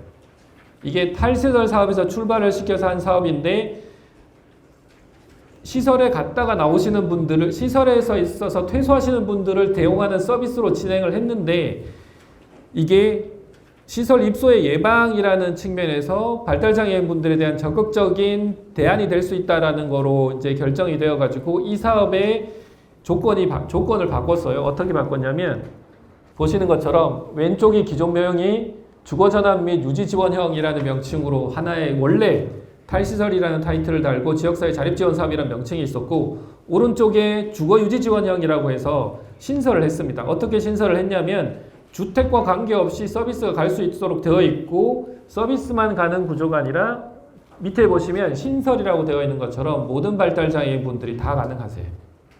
물론 세대주 분리를 한다는 전제 조건 하에 또는 1년 이내에 세대 분리를 한다는 예정인 된 것도 가능해요. 그러니까 이 조건으로는 모든 분들이 가능해진 거예요.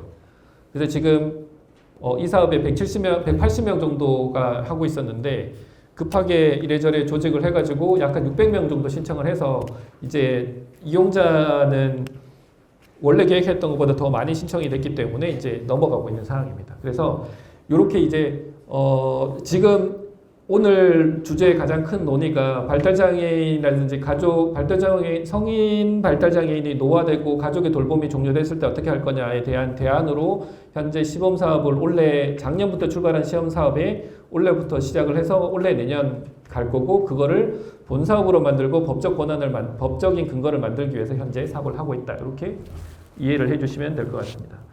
대구도 신청 가능합니다. 그리고 이 사업에 신청을 받는 주체는 이제 옆에 하 팀장님이 담당이신데 전달드리지 않을까 싶긴 합니다. 사업 자체는 이 주거생활 서비스를 설계를 어떻게 했냐면 기초생활지원형까지 명칭을 해가지고 24시간 지원이 필요한 분들은 가능하도록 설계를 하고 현재 진행을 하고 있습니다. 그렇게 봐주시면 될 것 같고요. 가계구조급여형 일자리는 말씀드렸던 것처럼 기존에는 직무를 정하고 직무를 수행할 수 있는 사람을 모집했다면 이제는 장애인이 할 수 있다. 이거 이렇게 설명드리면 되게 힘들어 하셔서 요거 한 장만 설명드리고 넘어갈게요. 마지막 마무리하도록 하겠습니다. 일자리가 자기주도 급여형 일자리라고 정의되는 가장 큰 이유는 그 본인이 할 수 있는 일이 취미냐 사회적 가치를 가지고 있느냐, 생산성을 가지고 있느냐 이 세 가지를 보고 본인의 개인적인 활동이라면 급여로 인정되긴 어렵다. 그게 아니라 사회적 가치라든지 생산성을 담보받을 수 있는 거라면 그거는 일로서 인정받을 수 있어야 된다라는 거고 이거는 최저임금과 이런 논의에 다 바뀌고 그냥 최저임금 기본적으로 최저임금 다 줘야 되는 거니까 이게 일이 됐으니까 그러니까 최저임금 적용 제외가 아닌 기본적으로 다 돼야 된다는 건데 그럼 어떤 거냐라고 보면 여기를 설명을 드리면 장애인식 개선 공예 전시회, 그러니까 예술 활동을 하세요. 예성 활동을 하면 그냥 본인의 취미로 예성 활동을 하는 게 아니라 정기적으로 공연에 가서 전시회에 참가를 한다라는 게 된다면, 합격을 한다면 그 전시회에 참여하기 위한 준비 과정을 일로 봐주는 거죠. 그게 사회적 가치로 인정이 되는 것들이고 또 밑에 보면 가로등을 그 안전지킴이 앱을 보면 가로등이 꺼졌을 때는 그 신고하는 게 있어요. 가로등 번호가 다 적혀 있어서 그 번호 놓고 요 가로등 꺼졌어요 라고 하면 구청에서 답변이 와요. 언제쯤 고치겠습니다 라고 하고 이거는 안전인 거예요. 본인이 다니면서 사진을 찍고 안전지킴이 앱에다 본인이 입력하지 못하더라도 누군가 활동 지원하거나 부모님이랑 같이 다닐 수 있다면 다니면서 그 불이 100개의 불은 꺼지지 않고 그 길을 지나다니는 사람의 안전을 확보하기 위해서 움직여 줄 수 있다면 이거는 생산성으로 인정받을 수 있다라는 게 판단이 내려지는 거고 그렇다면 그 100개의 가로등을 매일이든 매주 몇 번이든 간에 갔을 경우에 그게 몇 시간으로 산정되는지에 대한 시간 산정을 받아서 급여로 받는 방식인 거죠. 그래서 이게 복지 일차례처럼 56시간이라고 하는 선을 쳐놓고 이걸 넘겨야 돼. 제공기관 입장에서도 56시간을 넘겨야만 돈이 되기 때문에 이게 억지로 끼워 맞추잖아요. 그러지 않고 자유롭게 움직여줄 수 있는 걸 하자라고 해서 이 사업을 자기주도 급여 일자리라는 방식을 하고 있고, 이 사업은 자치단체에서 복지 일자리의 기타 유형으로 지금 6개, 7개 정도 자치단체에서 올해부터 인정을 했어요. 그래가지고 이제 시작을 하고 있거든요. 그래서 이제 일자리도 뭐 56시간 최저임금 제한 이런 개념이 아니라 본인이 할 수 있는 거를 정하고 넘어가는 일자리에 장애인 당사자 중심의 일자리를 출발시키는 거, 반대쪽은 당연히 기업을 중심으로 해서 생산성이라고 하는 분식에 돈을 벌 수 있는 이윤을 남겨야 된다는 게 있겠죠. 이게 같이 움직여지는 제도로서 방향성이 돼야 된다라고 하는 거로 자기주도 급여 일자리를 주장을 하고 있나요? 만들려고 시범사업 형식으로까지 해서 진행을 하고 있는 사항입니다. 네, 물론 요거는 이제 심사, 그러니까 본인이 그냥 인정하는 게 아니라 그거로 인정을 받을 수 있도록 누군가에게 심사 제도도 있어야 된다라고 보시면 될 것 같습니다. 네, 여기까지 뭐 이런 게 있다라는 거고 전체 설명을 드렸고요. 이게 뒤에 자료들은 발달장애인법 개정안인데 그 발달장애인법 전부 개정안은 발의 준비가 완료된 사항입니다. 그냥 국회의원이 시스템에 등록하고 발의라고 하는 버튼을 누르면 절차가 진행이 되는데, 이게 이제 시점 문제가 좀 발생을 해가지고 조금 이제 시점을 조정하기 위해서 현재 약간 보류되어 있는 상태라 가지고 늦어도 내년 6월, 빠르면 12월 다음 달이나 다다음 달 정도 시점을 정해가지고 전부 개정안을 발의를 하게 될 테고, 지금 오늘 설명드렸던 내용들이 다 여기 들어가 있고 이 법안 개정안에도 들어가 있고, 그다음에 또 다른 거는 발달장애에 대한 범주의 확대도 같이 포함이 되어 있습니다. 내변변 장애인 분들이라든지 이제 지적장애를 동반한 분들이 전체적으로 발달장애 범위로 올 수 있도록 하는 방안도 같이 하고 있으니 이거는 참고로 해주시면 될 것 같습니다. 네, 시간이 좀 많이 넘긴 했는데 이상 마치도록 하겠습니다. 감사합니다. 네, 감사합니다.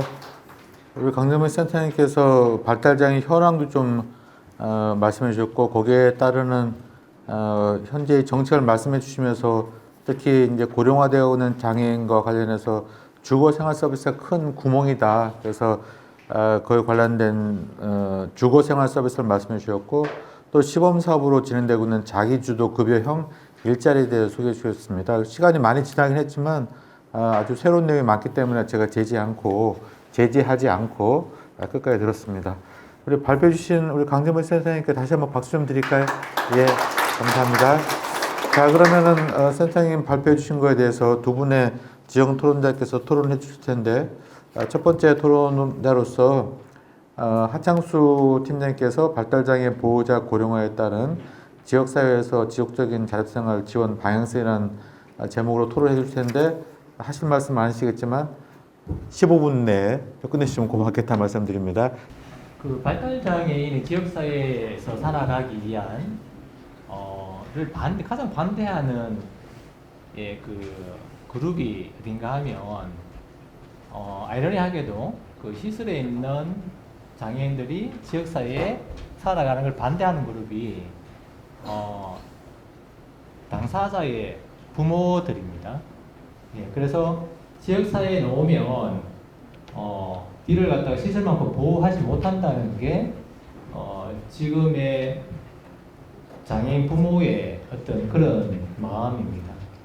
그래서 저도 그 시설에 있을 때에 그 장애인 당사자를 이게 지역사회에 자립시킬 때에 저희 집에서 농성하시는 부모도 있었고, 저를 경찰에 고발을 하는 어떤 그런 이제 부모도 있었습니다.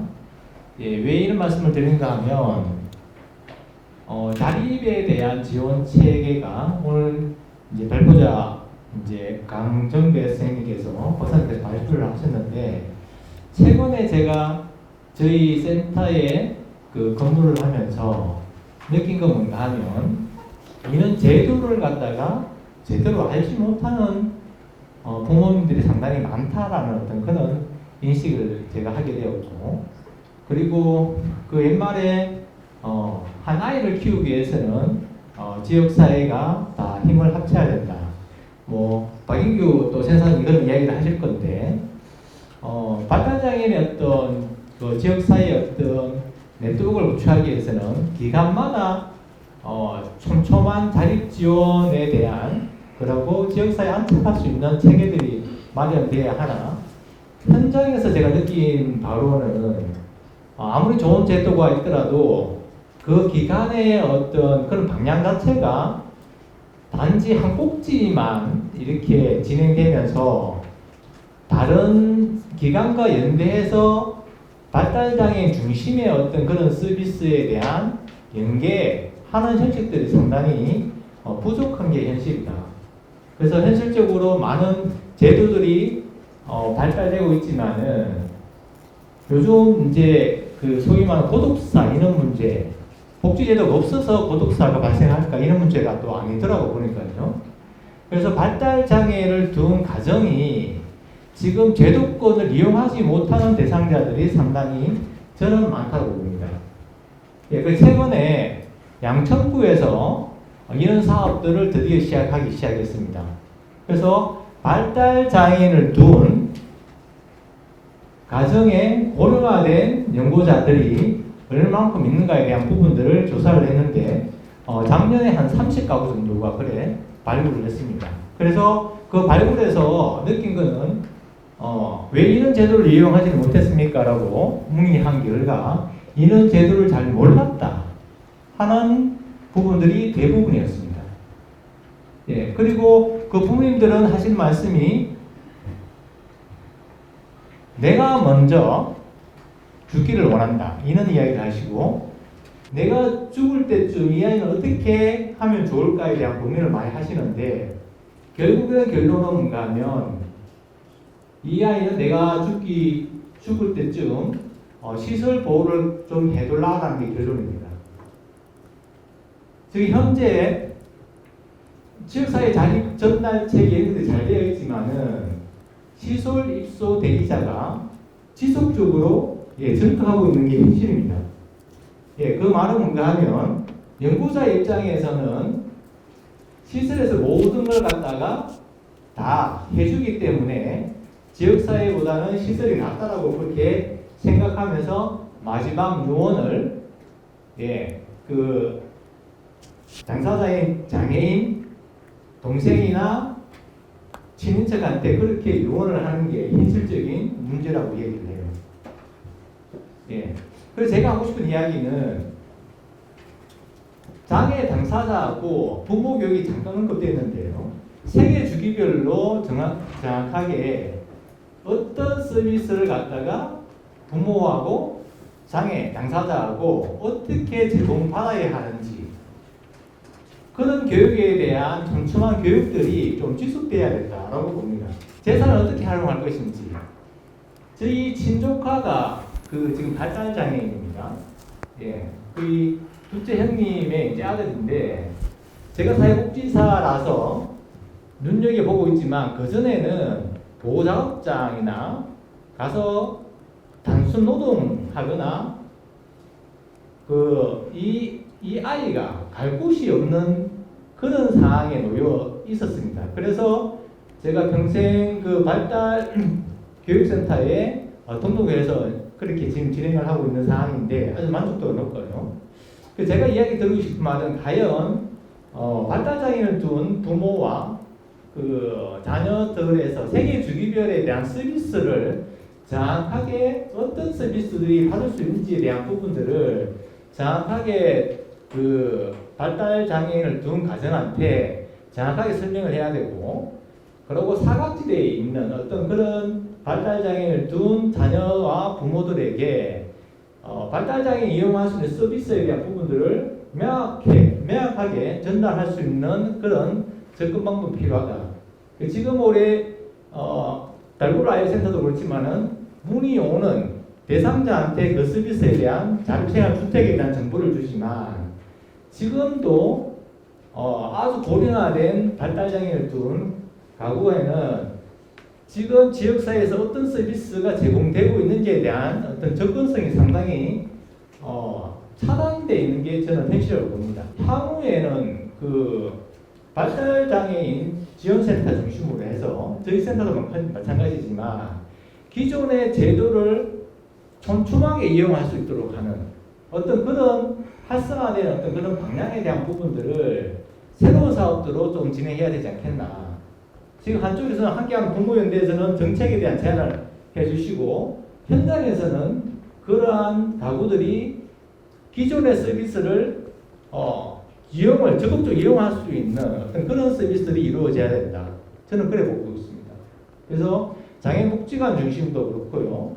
지금 근위호흡기관도 그렇고 지금 발달장애인을 갖다가 한테 서비스를 제공하는 기관들은 대부분 다 이러한 어떤 좀 차단되고 사각지대에 있는 부모에 대한 장애를 둔 부모에 대한 어떤 적극적인 발굴과 서비스 접근들이 가장 중요한 서비스라고 저는 보고 있습니다. 지금 최근에 체중점 돌봄 사업, 그리고 도롱지원법에 관련된 법도 통과되었지만 이러한 법을 갖다가 제대로 알지 못하는 사각 지역에 있는 그런 가구들이 상당히 저는 많다라고 봅니다.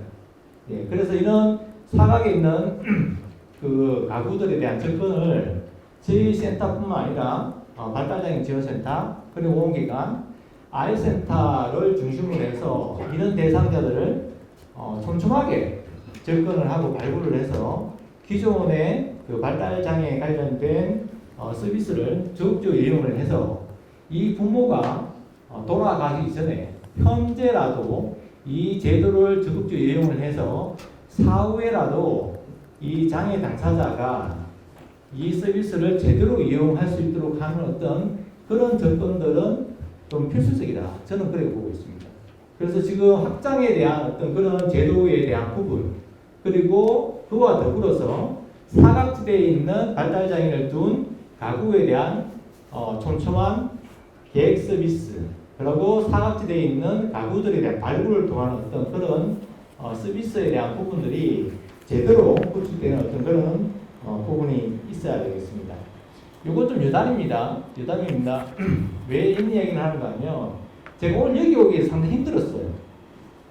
왜냐하면 테크노 파크라는 게 성서계대에도 있더라고요. 성서계대에 내가 택시를 타고 갔는데 성서계대에 테크노파크가 있어서 갔는데 6천이 없더라고요. 보니까 4천밖에 없더라고요. 그러니까 뭔가 좀 이상하다. 그래서 다시 물으니까 그거는 이제 공단 지역에 있다고 하더라고요. 그래서 제가 택시를 또 잡아서 물어봤는데 그러면 이 운전 아저씨가 그러면 테크노폴리스로 가까이 가더라고요. 경북 있는 대로. 이건 또 뭐야? 그거 아니고요. 갑자기 검색해서 이쪽에 왔었어. 이쪽에 오니까 나소울이라 했는데 몇 층인지 안 적혀져 있어요. 예. 그럼 물어보니 6층이었대요. 이렇게. 그래 찾아왔다. 아니 이걸 지금 주최석에 내가 뭐라고 얘기한 건 아니고 정확하게 저희가 정보에 대한 접근성을 당사자한테 정확하게 주지 않으면 이 제도를 갖다가 제대로 활용할 수 없는 상황이 놓여진다. 그런 이야기를 하고 싶은 거예요.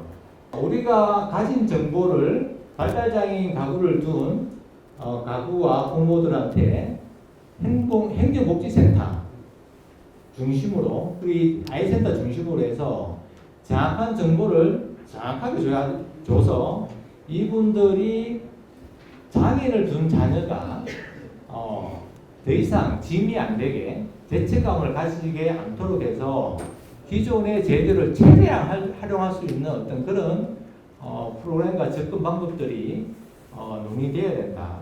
예, 저는 그런 말씀을 좀 드리고 싶습니다. 예, 감사합니다. 네, 감사합니다. 팀장님께서는 이제 발달장애인 관련된 서비스가 충분하게 확충되는 것도 중요하지만 기존에 있는 서비스라도 그 발달장애인 당사자나 혹은 부모님들이 잘 알 수 있도록 홍보가 돼야 된다. 그리고 만약에 그 서비스를 이용하기 시작하게 되면은 아주 면밀한 계획을 세워서 설계가 되어야 마치 구슬이 소말에도 끼어야 된다는 것처럼 그래 효과적이지 않겠느냐. 그래서 주로 전달 관련된 아주 중요한 말씀을 지적해 주신 것 같습니다.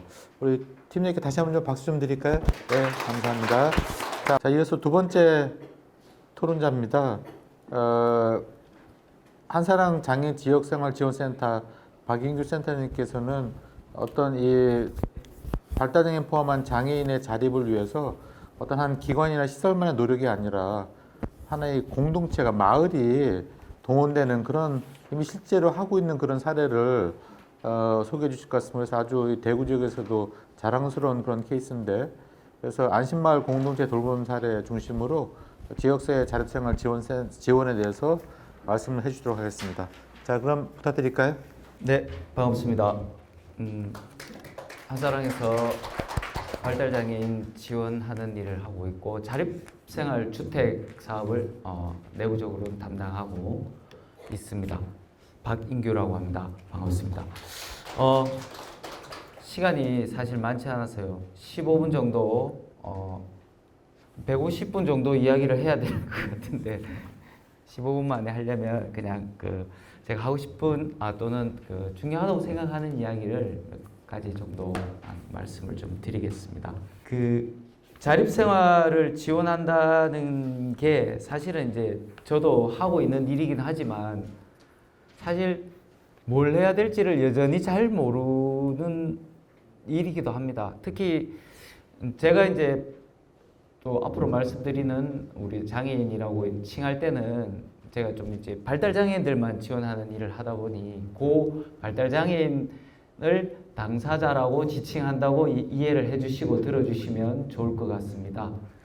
예, 그래서 우리 당사자분들 지원하는 일을 이제 지역사회 안에서 이렇게 하면서 있는데요. 발제하시는 총장님 말씀하셨던 내용 중에 두 개 법안이 있죠. 그 법안이 통과되진 않았지만 이제 기본적으로 자립생활에 대한 정의를 법률에서 간소하고 간명하게 하고 있습니다. 이거는 공교롭게 내일 또 비슷한 토론을 또 해야 되는데 이 자립생활의 정의를 법률은 지역사회에서 독립된 주체로서 안전하게 생활하는 것. 근데 사실 지금 말은 저렇게 쉽게 하는데 우리 발달장애인 당사자들에게 저기서 말하는 개념들이 과연 확보되어 있는가 이런 문제는 좀 별개의 문제인 것 같습니다. 지역사회, 독립된 주체, 안전은 둘째치고요. 생활하는 것, 지역에서 생활하는 것. 이게 우리가 지금 이제 많은 부모님들 또 장애단체들 노력을 통해서 많은 진전을 이뤄낸 건 분명합니다. 사회적으로 제도도 그렇고. 그런데 시설에서 나오는 분들도 마찬가지고요. 지속 가능성이 이제 우리가 상상이 가능한가? 특히 부모로부터 부모님이 돌아가셨거나 부모님 외에는 존재적으로 이분의 지속 가능성에 대해서 필연적으로 어쩔 수 없이 고민할 수 있는 분이 잘 없습니다. 형제도 쉽진 않죠. 나이가 들면. 그러면 부모가 없을 때 어떻게 이제 지속 가능하게 살 수 있느냐는 게 가장 큰 고민이고 오늘도 그 화두인 것 같고 사실은 답이 잘 없긴 합니다. 우리 제도가 아직 그것을 완전하게 담보하고 있지는 못하고 있고 그래서 이제 많은 투쟁도 하고 계시고 이렇긴 한데 그러면 지역사회는 에서 살아간다는 게 이제 요즘 화두인데 우리 당사자들에게 사회라는 게 어떤 의미인가? 사회가 있긴 한가? 사람이 무리가 모여있는 지역을 사회라고 지칭한다면 모르겠지만 그 외에 소통하고 사람들 간의 관계를 맺고 소통하는 조금 더 이제 좁혀보는 인간관계가 있는 것을 사회라고 지칭할 때 우리 당사자들에게는 어떤 사회가 있는가? 동료 그룹이 많이 있는가? 부모님 말고 이용하는 기관에 선생님들, 동료들 정도 외에 일상적인 관계를 유지하고 나의 안위를 일상적으로 확인해 줄 수 있는 관계망들이 존재하는가? 그런 게 없을 때 지속 가능할 수가 없겠죠. 시설에서 나왔든지 제가 장애인이 부모로부터 이제 독립을 해야 되는 상황이 발생했을 때도 마찬가지일 것이고 그 고민들이 계속 이제 뭐 앞으로도 지속돼야 될 거고 이것이 제도적으로 담보되고 해 나가는 과정이 지금 이제 앞에 발제하신 내용들인 것 같습니다. 아까 그 네모표에 군데군데 비어 있는 것들을 메꿔 가야 되는 과정들인 것 같은데요. 그래서 저희도 지원을 뭐 저도 그 이 일을 하는 사람으로서 늘 저게 고민이고 작게나마 지역사회 안에서 이제 뭐 저런 고민들을 가지고 계속 뭐가 좋을까를 지금 이제 활동을 하고 있는 상황입니다. 그러면 이제 우리가 지역사회라고 얘기할 때 뭐 일정한 물리적 공간 또 주된 활동을 하는 생활을 하는 공간과 그 공간 속에 관계를 맺고 있는 사람들 안에서 우리에게 우호적인 사람들, 나를 아는 사람은 얼마나 될 것인가. 제가 부모님들하고 만나면 자주 하는 얘기가 있습니다. 욕하는 사람도 나를 아는 사람이다. 옆집 할아버지 막 그 시끄럽다고 막 하시는 분 있죠. 막 소리 지른다고 계단 쿵쿵 뛴다고 뭐라 하고 막 이유 없이 또 장애인을 싫어하시는 분들 계십니다. 근데 그분들도 아는 분들이죠. 관계가 있는 분들입니다. 고마운 분들입니다. 역설적이게도. 이분이 다치거나 위험한 상황에 처했을 때 싫어하기 때문에 누구에게 연락하면 되는지 정확하게 아시는 분들이 많습니다. 그래서 그런 분들도 아는 분. 싫든 좋든 아는 사람이 많은 것이 그게 이제 사회적이라는 것이죠. 그렇게 사회적으로 우리 되는 과정들을 많이 의도적이든 의도적이지 않든 저희는 의도적으로 많은 것들을 해야 된다고 이제 지원한 사람의 입장에서는 그렇게 이제 뭐 안심 지역에서는 지원을 하면서 그런 관점에서 지원을 또 많이 하고 있기도 합니다. 그런 배경들을 만들어 가야 되는 게 지역 사회 안에서 자립 생활을 하는 기본적인 요소가 돼야 되지 않을까 하는 생각이 들고요. 독립된 주체로서 생활을 해야 된다고 아까 이제 정의를 하고 있는데 이 독립된 주체라는 게 특히 발달장애인 당사자들에게 독립된 주체로서 혼자 스스로 서는 건 굉장히 어려울 때가 많습니다. 삶도 그렇고요. 의사결정도 그렇고. 지원을 바탕으로 해서 결국은 독립된 주체로서 서야 될 것인데 이 지원이 과연 지원인가 지배인가의 문제는 또 다른 문제인 것 같습니다. 앞에서 충분히 발제하시면서 여러 가지 이제 생각할 거리들을 이야기를 해 주셨지만 이것은 부모님인 경우도 마찬가지고 저희 같은 지원자인 의사결정 지원일 때도 마찬가지고 지원인지 지배인지 헷갈릴 때가 많습니다. 그래서 당사자 의사결정들을 지원할 때 나의 이해관계와 당사자의 이해관계가 충돌할 때가 있습니다. 부모님도 마찬가지일 거고 지원하는 사람들의 여러 가지 배경이나 이런 것들 때문에 그럴 때 우리는 무엇을 기준으로 할 건지 가끔씩은 스스로 이렇게 돌아볼 때가 저도 많거든요. 이게 나의 이해에 기반해서 이 사람에게 투영하고 있는 것은 아닌지 이런 고민들을 할 때가 많습니다. 또 내 편의를 위해서 당사자의 의사결정을 포장하고 있지는 않은지 이런 고민들을 이제 늘상 들고 그것들을 경계를 끊임없이 해야지 우리가 이제 철저하게 당사자 권익을 중심으로 이해에 기반해서 지원을 할 수 있지 않을까 이런 생각이 들고요. 어쨌든 이 부모님들이 오늘 계시니까 저희들이 지원을 하다 보면 일하는 특히 이제 일자리를 이렇게 지원하다 보면 제가에 있던 장애인 분들은 굉장히 말도 잘하고 이렇게 훌륭하게 교육도 잘 받고 했는데도 불구하고 일자리에서 일하는 능력은 또 다르더라고요. 특히 갈등 상황이나 여러 가지 이제 응용하는 문제의 해결을 닥칠 때 어떻게 해결할 것인가. 오히려 갈등 상황에 많이 노출돼 본 분들은 장애 수준이나 이런 것과 상관없이 해결을 잘 하는 경우들이 많습니다. 그런데 이제 그렇지 않은 경우는 갈등에 적응하는 시간이 또 꽤 몇 년의 시간이 걸리고 경험을 해보지 못함으로 인해서 성인기 이후에 새로운 경험의 시간을 축적해야 되는 경우들이 또 많습니다. 실패해보지 않은 사람들이 갖는 또 실패의 시간들을 다시 겪어야 되는.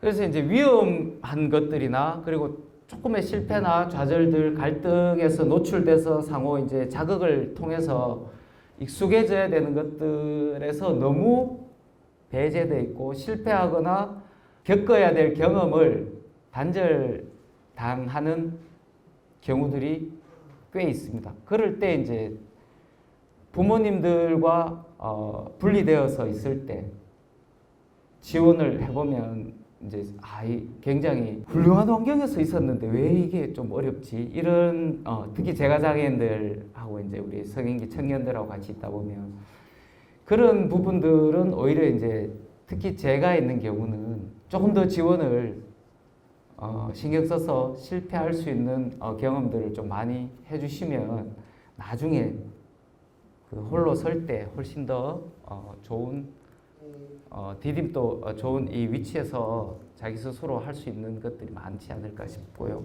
일하고 갈등 상황에 특히 이제 그런 경험치들이 좀 많이 나타나는 것 같습니다. 사회라는 건 반드시 그런 환경에 노출될 수밖에 없지 않겠습니까? 그죠? 그래서 지역 사회에서 사람들 속에 살 때 닥쳐야 되는 것들에 대해서 미리 나머지 이 뒤에 있는 이야기는 너무 길어서요. 이 안심 지역 같은 경우는 이런 뭐 조합이나 이런 형태로 이제 마을 공동체 활동들이 오래 지속됐습니다. 발달 장애인을 위해서 만들어진 뭐 그런 건 아니고 장애 있는 부모님들이나 또는 장애와 관련된 기관들이 같이 있다 보니 공동체 안에서 발달 장애인들이 조금 자리를 원활하게 잡을 수 있는 그런 환경이 좀 있는 정도라고 이해를 해주시면 될 것 같습니다. 이렇게 여러 가지 이제 마을에 공동체 단체들이 있는데 제가 드리고 싶은 말씀은 전체적으로 많은 분들이 마을 안에서 관계를 맺으면서 살아가고 있습니다. 저희 한사랑뿐만이 아니라 이제 마을 공동체의 발달 장애인들 자주 보니까 저 개념은 다 비슷하게 이제 이해를 하고 만나는 사람마다 이야기를 합니다. 그 장애인 땡땡씨가 아니라 동네 사람 땡땡씨로 이제 처음에는 장애인이라고 막 배려를 하려고 하지만 사실은 그럴 필요는 없죠. 누구누구씨의 특성이 지적 장애나 뭐 자폐성 장애를 가지고 있을 뿐이지.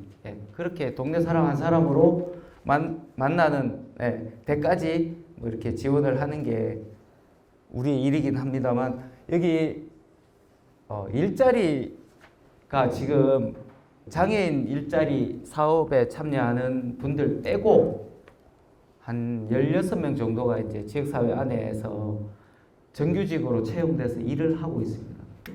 저 중에 사람 이야기라든가 안심협동조합 같은 곳은 자폐성 장애인들이 비중이 좀 높습니다. 자폐성 장애인들이 일을 못할 것 같지만 기능적인 면은 사실 훨씬 더 잘하는 부분들이 많습니다. 할 수 있는 직무가. 특히 숫자 세거나 뭐 소분하거나 그램수를 달거나 이런 지적 장애인 분들이 조금 어려워하는 파트는 자폐성 장애인 분들이 훨씬 더 일을 잘하시는 경우도 많고요. 그래서 개개인의 특성에 따라서 이제 직무를 이렇게 분리할 수 있는데 일자리의 역할은 케어입니다. 사실은 저 자리에서 있는 직장 동료들이 이분들을 가장 잘하는 분들이십니다. 부모님보다 오히려 더 잘하는 경우가 많죠. 집에 있을 때와 밖에 있을 때의 또 특성들이 또 다르고 전혀 개성을 다르게 이제 나타내는 경우도 많기 때문에 엄마한테는 막 짜증을 내고 그러는데 밖에서는 안 그러는 경우도 되게 많거든요. 이럴 때 이제 이렇게 이분들과 저희 같은 지원자들과 또 부모님이 있는 분들은 부모님들과 없는 분들은 이제 저희 같은 지원자들이 지역사회 안에서 이제 지원하는 역할을 대신하고 있는데 시설에서 나오거나 이 중에 지금 일하는 분들 외에도 많이 있지만 한 20-30명 정도 되는 분들은 시설에서 나오거나 가정이 해체되거나 부모님이 돌아가신 분들 지금 고민하는 부모님이 안 계신 상황에 있는 분들이 꽤 많습니다. 저분들이 이런 체계가 없으면 어떻게 될까 생각을 해보면 사실은 되게 막막합니다. 여기 IL 센터나 이렇게 근처에 있는 분들은 센터들이 지원을 하거나 해서 이제 일상적으로 신경을 쓸 수 있지만 이것이 10년, 20년 지속될 수 있느냐, 또 탈시설해서 나와서 그런 연계들이 계속 수적으로 많아지면 센터들도 힘들거든요. 그러니까 이 지속 가능성이 확보되려면 아까 이제 앞에서 얘기하셨던 부분들이 보완이 돼야 되는데 이게 이제 시간이 가면 갈수록 점점 더 앞으로 힘들어질 거다. 저희도 이제 이 숫자 이상의 사람들이 지역사회에 들어와서 같이 살면 사실 이제 힘들어지는 상태가 되니까 저희도 고민스럽게 마찬가지긴 합니다만 어쨌든 부모님이 안 계시는 당사자분들, 성인기 40, 50대 분들은 당사자 동료 그룹들을 통해서 지금 어느 정도 해소를 하고 있습니다. 이분들 자기들끼리 이제 그 커뮤니티를 형성해서 사회죠, 사회. 영화도 따로 보러 가고 중증 분들은 동료들끼리 불러가지고 또 갑니다. 가서 또 영화 보여주고 집에 데려다주고 동료들끼리 그렇게 케어하는 방식으로 초기에 이제 시설에서 나와서 정착하시는 분들도 그렇게 지원을 당사자끼리 지원하는 방식으로 이제 많이 지원을 하고 저희 같은 사람이 이제 수적으로 모자라니까 동료들 중에 조금 지적인 장애가 있고 이렇게 조금 말을 잘 하시는 리더십 그룹들이 조금 그런 역할들을 하면서 이제 동료들 간의 문화를 형성하고 있는데 이런 한 가지 사례죠. 이렇게 이제 지역사회 안에서 저 같은 사람은 사실은 이제 동네 안에서 24시간 이분들하고 같이 사는 게 일입니다. 다른 일을 뭐 제 직업이기도 하고 또 여기에만 사니까 의도하지 않게 밤에도 보고 낮에도 보고 계속 보는데 직장에 가면 보고 또 어디 뭐 저 술 먹으러 가면 또 보고 그러면서 이제 어떻게 같이 늙어갈까 이 고민이 저는 이제 또 드는 고민이고 부모님들과는 다르게 드는 고민이죠. 그래서 농담 삼아서 우리가 나이가 들면 지금 저보다 젊은 우리 당사자분들에게 이제 네가 나를 케어해야 될 상태다. 그러니까 네 일자리를 만들어 보자 이렇게 농담 삼아 이야기하는데 그런 꿈들을 좀 같이 꿀 수 있는 이런 그룹들이 조금 더 늘어나고 하면은 앞에서 주거 이런 부분들이 제도적인 보완이 조금 더 되고 하면은 충분히 지역사회에서 자립해서 생활할 수 있지 않을까. 지금 저 앞에 가 계신데요. 지금 3년째 체험을 하고 계시죠. 꽤 오랜 시간 동안 아마 체험을 하고 시설에서 나올 앞이 멀리 잘 못 보세요. 그러면 이분의 특성에 맞게 어떻게 지원할 건가, 주택을 어떻게 하고 이분이 앞으로 쭉 살아갈 때 어떤 게 필요한가 하는 것들을 누군가 고민을 해야 되거든요. 사람마다 다 다른 게 그 고민을 누가 할 것인가가 이어지는 그 삶의 연속적인 고민들을 누가 같이 하고 누가 같이 살 것인가 이 부분만 확보가 된다면 조금의 부족함이 있더라도 충분히 자립생활들을 이어나갈 수 있지 않을까 생각이 듭니다. 네, 길어질 것 같아서 여기서 마치겠습니다. 네, 감사합니다. 우리가 정책을 되게 이제 시설에 살지 않고 집에서 한다 하더라도 아주 좁은 공간이지 않습니까? 그리고 만난 사람들이 몇 명 안 되는데 그 발달장애인이 활동하게 될 지역 전체가 이렇게 협조적이면 얼마나 좋겠는가 참 이상적이라는 생각이 듭니다. 그래서 지금 어렵겠지만 그 일을 지금 해나가고 있는 분들이기 때문에 너무나 감동스럽고 그런 분들인 것 같습니다. 시간이 되셨으면 또 자세히 들었으면 좋았을 뻔했는데 아쉽고 하여튼 우리 그 나눠주신 센터니까 좀 다시 한번 박수 좀 드릴까요? 예, 감사합니다. 자, 그러면은 그 발제하고 두 분의 토론을 들었는데요. 이제 마치기 전에 플로우에서 오랫동안 이 발제와 토론을 들으셨던 분 중에서 질문할 거 있으시면은 시간을 좀 드리려고 합니다. 혹시 질문하실 거 있는 분 계십니까? 네, 저는 달구벌장애조합 공단에서 근무하고 김순문이라고 합니다. 우리 강정배 센터장님과 두 분의 토론까지 잘 들었고요. 오늘 주제와 맞는 질문인지 조금 조심스럽긴 합니다만 두 가지를 좀 말씀드리고 싶습니다. 첫 번째는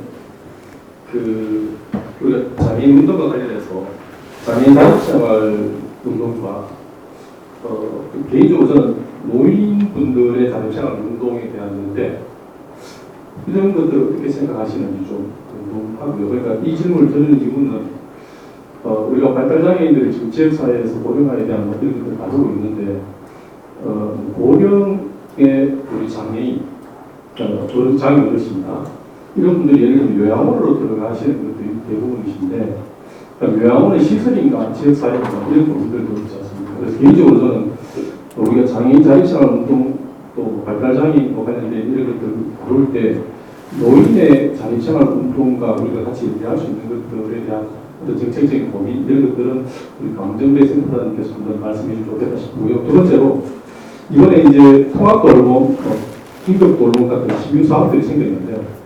이런 사업들이 생길 때 이것도 이제 장애인 운동하시는 분들의 가치나 철학과 맞는지는 모르겠습니다만 기존의 거주시설을 우리가 좀 활용하는 부분들에 대한 것들을 고민하지 않았을까 이런 생각. 이거 아마 명목일 수도 있겠습니다만 저는 개인적으로 어떻게 탈시설을 해야 되고 기존의 거주시설을 활용을 해야 된다고 생각하면 거기에 있는 시설들의 어떤 인프라나 이런 것들이 잘 되어 있다고 본다면 다시 이 모델이나 비용이나 이런 예산들을 아낄 수 있는데 긴급돌봄이나 통합돌봄을 할 때에 거주시설을 좀 활용하는 방안에 대한 것들을 운동하시는 분들 입장에서 어떻게 생각하시는지 앞으로도 신규 사업들이 생길 때 발달장애인과 관련된 여러 가지 사업들 할 때 그런 것들에 대한 어떤 생각들이 있으신지 두 분들 답변을 부탁드리겠습니다. 고맙습니다. 또 다른 질문 없으신가요?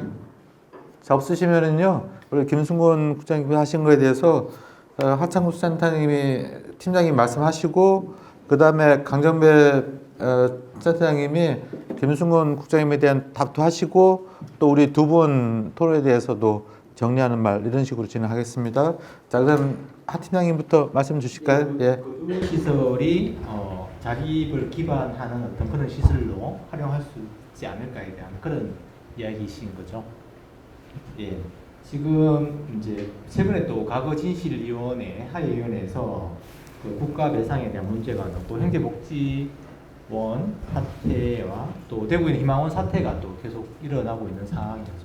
그러니까 그 시대적 상황에서 대규모 시설에 장애인들을 보호하고 불황자를 보호하는 어떤 그런 상황이었고 그러면서 시설이 상당히 문제가 있다는 이제 문제들이 계속 불거지면서 문재인 정부 때 탈시설 로드맵이라든지 이런 게 계속 나왔고 시설의 어떤 인권 문제에 대한 부분들을 개선하는 인권 지킴이라든지 또 시설의 소규모화 이런 정책들이 지속적으로 나왔습니다.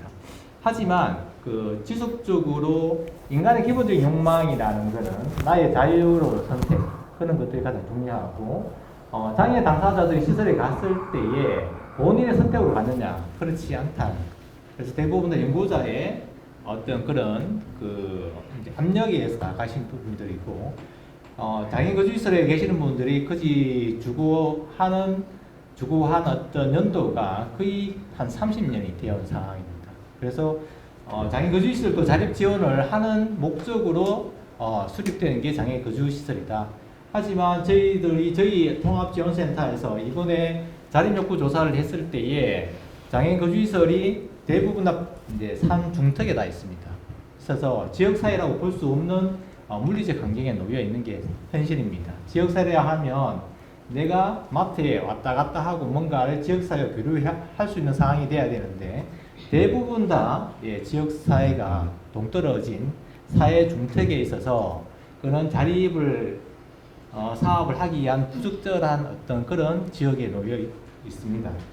예, 그래서 제가 생각하는 지역 그 장애인 거주시설의 어떤 역할과 기능은 제가 봤을 때는 대구 지역에서는 이건 신명을 좀 얘기를 하겠습니다. 힘찬누리, 까리타스 정도는 장애인 거주시설이라고 저는 판단됩니다. 왜냐하면 지역사회에서 자기가 외출과 그런 물건 구입이라는 것이 자유롭게 되고 낮에는 지역사회에서 활동을 하고 이제 밤에는 들어와서 자기 공간에 잘 수 있는 게 장애인 거주시설이다 라고 보는 거죠. 그런데 대부분 다 다른 장애인 거주시설이라고 하지만 그는 거주 공간이 아닙니다. 생활 공간이라는 거죠. 생활 공간. 생활 공간과 거주 공간 다른 게 뭔가 하면 거주라는 거는 내가 잠시 일자리를 갖다 그만두고 다시 돌아갔을 때 거주하는 공간이고 생활 공간이라는 거는 내가 거기서 생활한다는 것입니다. 그러면 기존에 있는 대구에 있는 복지시설 같은 경우는 산 밑에 다 있기 때문에 거기에 있는 시간이 그 24시간입니다. 잠깐 외출하는 공간으로서. 거기서 이게 자립에 대한 훈련에 있는 것들이 제대로 되고 있느냐, 지역사회 배제하는 어떤 그런 장소에서. 그래서 제가 드리고 싶은 이야기는 장애인 거주시설도 전환할 시점이 왔다는 이야기입니다. 더 놀라운 이야기는 가면 제가 자립조사를 해보면 입소 대기차가 50명, 60명이래요. 그 말은 지역사회 인프라에 대한 부분 아까 제가 이렇게 얘기했을 때에 지역사회에서 24시간 돌봄을 못 보니까 부모님이 거기 계속 이제 자기 죽기 직전에 내 아들 여기 좀 보내달라는 어떤 그렇게 줄선 자리가 지금 입소 대기에 대한 명단에 와 있는 상황입니다. 그러면 왜 안 맞느냐? 중증장애인은 더 이상 안 받겠다는 이야기입니다. 거주시설에서. 너무 힘드니까. 기존에 있는 장애인들 돌보는 게 시설의 입장에서는 낫기 때문에 지금의 장애인들이 거주시설에 들어가려고 하면 국민공단에서 체중증 진단을 받고 그 대상자가 들어가기 때문에 기존의 장애인보다 더욱더 힘든 대상을 받아야 되는 상황인 거죠. 제가 이야기하고 싶은 거는 그러면 최소한 거기에 자립할 수 있는 사람은 자립을 시키고 그럼 안 되면 받아야 되는 상황인데 장애인 거주시설 같은 건 그렇지 않다는 이야기입니다. 그러면서 자립에 대한 주체로 얘기를 하는데 그거는 제가 너무나 이기적인 이야기다. 제가 봤을 때는. 예. 어쨌든 간에 제가 드리고 싶은 이야기는 장애인 거주시설도 자립에 대한 주체로 이제 저희들하고 파트너십을 가지기 위해서 저희 이제 그 센터에서 노력을 하고 있는데 그러면 협력적인 어떤 그런 관계에서 지역사회에 계속 소통할 수 있는 어떤 그런 기회와 그런 프로그램에 참여를 해야 되는 상황이고 그래서 지역사회에 기반한 자립 지원에 대한 부분들로 고민해야 되는 상황이라고 저는 봅니다. 그래서 자립체험 주택 종사자와 장애인 거주시설 종사자들이 장애인을 돌보는 어떤 그런 영역에서 궁극적으로는 자립을 궁극적인 목표로 가치 지향점을 가져야 되는 상황인 거지. 여기서 우리는 시설 보고 자립 지원 종사자들은 너는 자립이다. 이런 어떤 이원적인 어떤 그런 관계로 보면 안 된다. 저는 그렇게 봅니다. 이게 답이 됐는지 모르겠습니다. 운동적인 측면에서의 긴급 돌봄이나 또는 거주시설의 방향 그리고 이제 고령이라든지 이런 부분에서는 그 운동적인 측면으로 주장하는 쪽에서 거주시설 운영법인의 지역사회 자립기관 운영은 반대합니다. 그런데 현실은 운영하고 있습니다. 서울시에서 그렇게 탈시설 얘기를 많이 하고 해가지고 하고 있는데 엔젤세이븐이라든지 지금 자립생활주택 지원주택이라고 하는 운동단체에서 얘기하는 거 그대로 다 사업하고 있거든요. 그러니까 운동적인 측면은 그러나 현실은 인정하고 있는 구조다라고 이해를 해주시면 좋을 것 같고요. 그 다음에 이제 요양원을 시설로 보느냐는 요양원도 결국은 이제 그 요양원이 아니라 노인에서도 바라는 거는 내가 살던 집에서 내 여생을 마무리하겠다라는 거는 명확한 구조인 거고 그게 안 되는 현실 때문에 요양원 또는 장애인 같은 경우에도 시설이라는 선택을 하게 되니까 지금 시점에서는 우리가 지역사회라고 하는 것들을 할 수 있게 만들어야 된다는 측면이고 또 다른 측면은 지금 하 팀장님 얘기해 주셨던 것처럼 거주시설의 중증을 안 받으세요. 그러니까 그냥 명확히 거부를 하세요. 그러니까 명확히 거부가 오지 마세요가 아니고 상담 가면 앉아가지고 상담해보고 조금 돌아다니고 뭐 뛴다 그러면 열심히 해보고 대기자가 많아서야 라고 설명하세요. 근데 보면 그 뒤에 상담 오신 분 들어가거든요.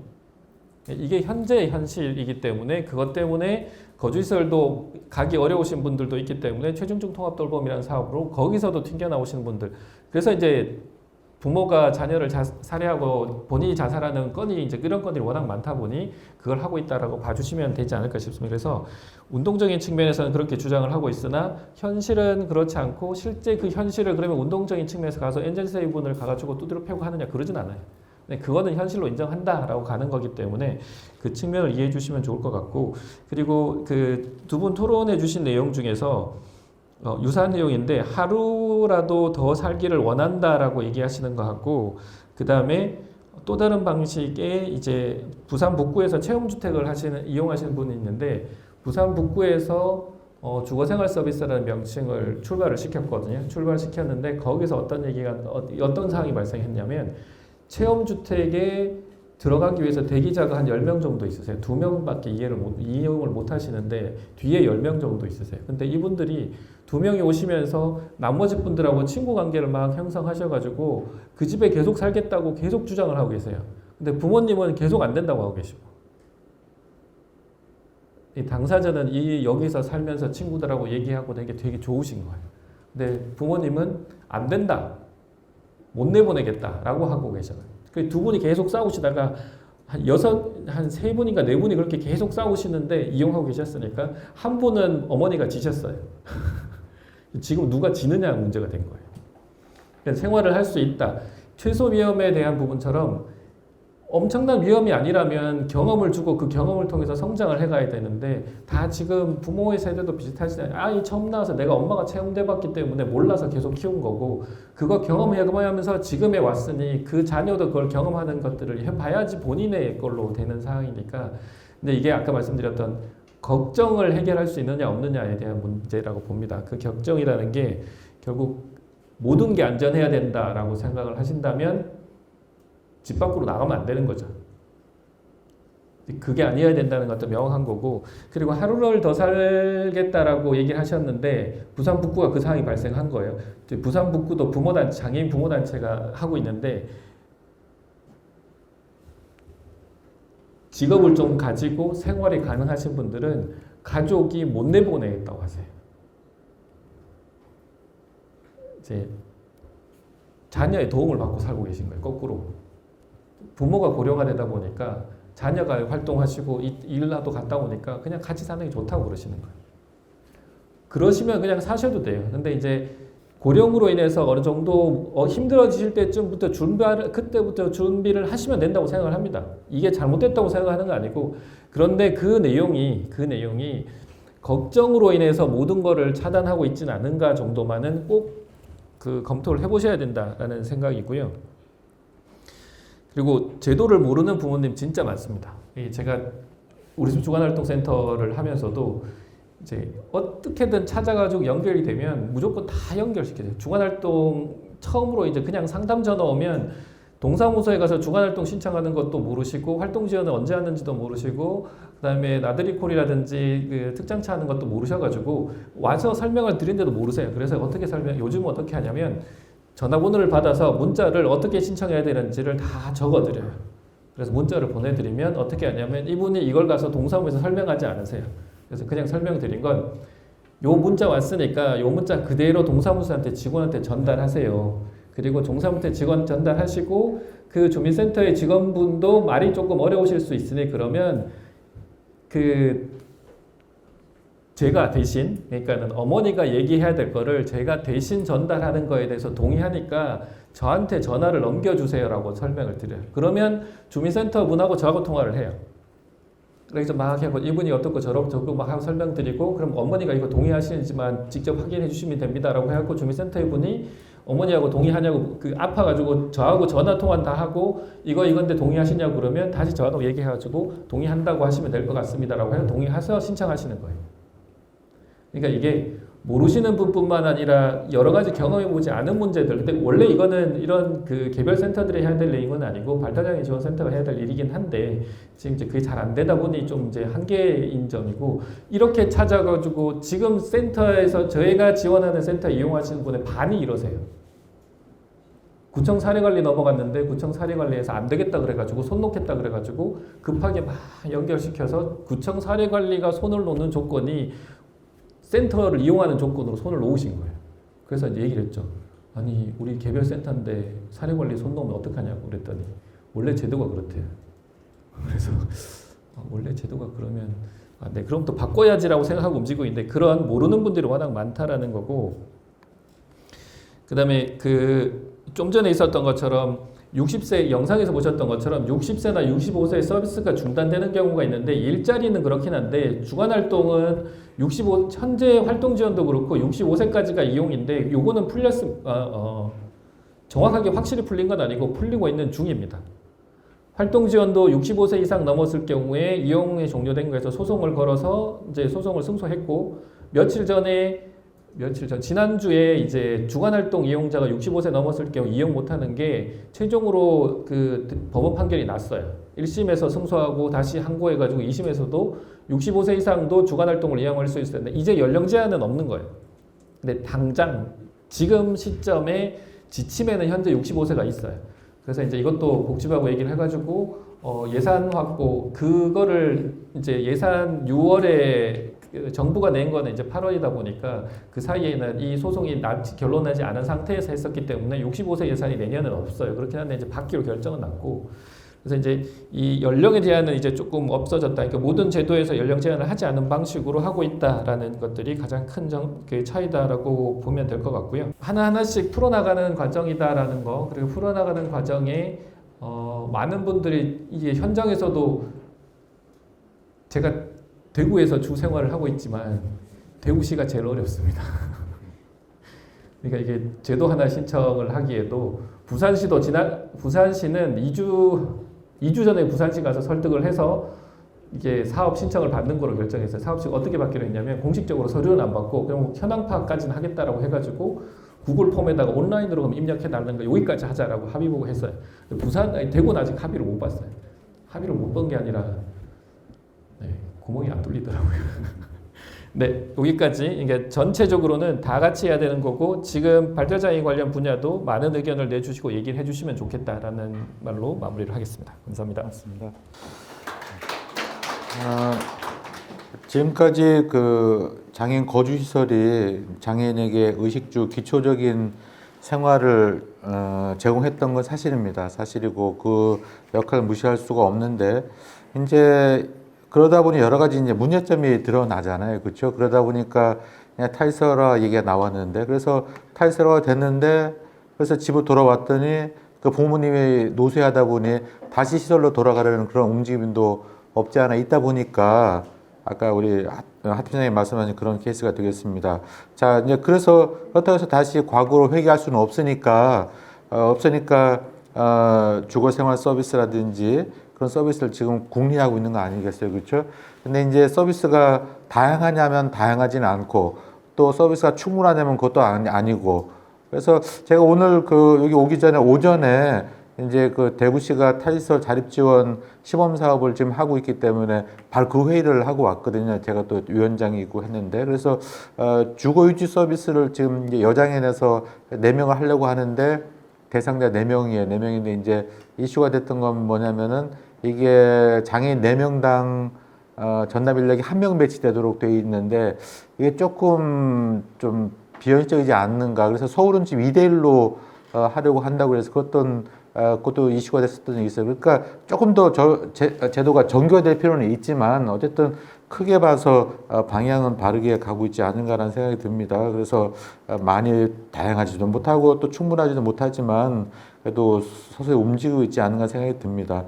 그래서 근데 이제 아무리 제도가 좋다 하더라도 그것이 기관대 발달장애인의 문제라면은 역시 지역사회에서 장애인을 바라보는 태도가 바뀌는 건 별로 관계가 없거든요. 그 태도를 제도적으로 바꿔주기는 어렵기 때문에 그렇다고 할 때 그 중요한 솔루션을 제공했던 함의를 준 것이 바로 우리 안심마을 공동체 같은 곳이 아니겠습니까? 그래서 이것이 하나의 중요한 모델이 된다면은 발달장애인들이 지역사회에서 만약에 그 발달장애인 부모가 지역사회에서 장애인이 그렇게 서로 지지고 볶고하며 사는 모습을 만약에 본다면 조금은 눈 감기가 좀 낫지 않을까 싶기도 합니다. 그런 의미에서 오늘 그 발표도 그렇고 두 분 토론자의 말씀도 아주 귀한 말씀이었습니다. 아무리 좋은 제도가 있더라도 그것이 홍보가 되지 않고 또 연결되지 않은 게 뭔 소용있겠습니까? 그래서 앞으로 할 일이 너무 많습니다. 너무 많지만 그리고 고민을 시작했다는 데서 큰 의미가 있지 않는가 생각이 듭니다. 그런 의미에서 우리 달구벌 장애인 자립생활센터에서 아주 중요한 화두를 던져주셨고 우리가 그 방향으로 조금씩 나가고 있기 때문에 조금만 더 힘을 좀 냈으면 좋겠다. 그래서 주위에 발달장애인 부모님들 탄식할 때 맞아요. 그러니까 시설 보내시다 이렇게 하지 말고 어렵지만 그러면 우리가 발달된 부모가 또 우리가 또 제도가 또 우리 마을이 어떻게 바뀌어야 될지 한번 고민을 시작해 봅시다라는 위로를 좀 드리면 또 어떨까 싶습니다. 그런 의미에서 우리가 이제 중요한 출발을 하지 않았는가 생각이 듭니다. 그런 의미에서 오늘 그 발달장애인 보호자 고령화에 따른 지역사회의 지속적인 자립생활 지원 방향 세미나가 아주 전국적으로도 큰 함의를 주는 세미나였지 않은가 싶습니다.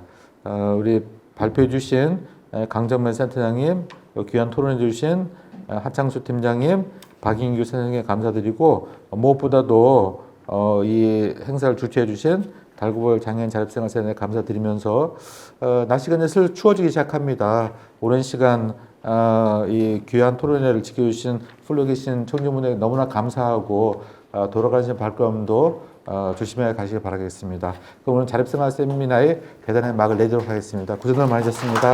감사합니다.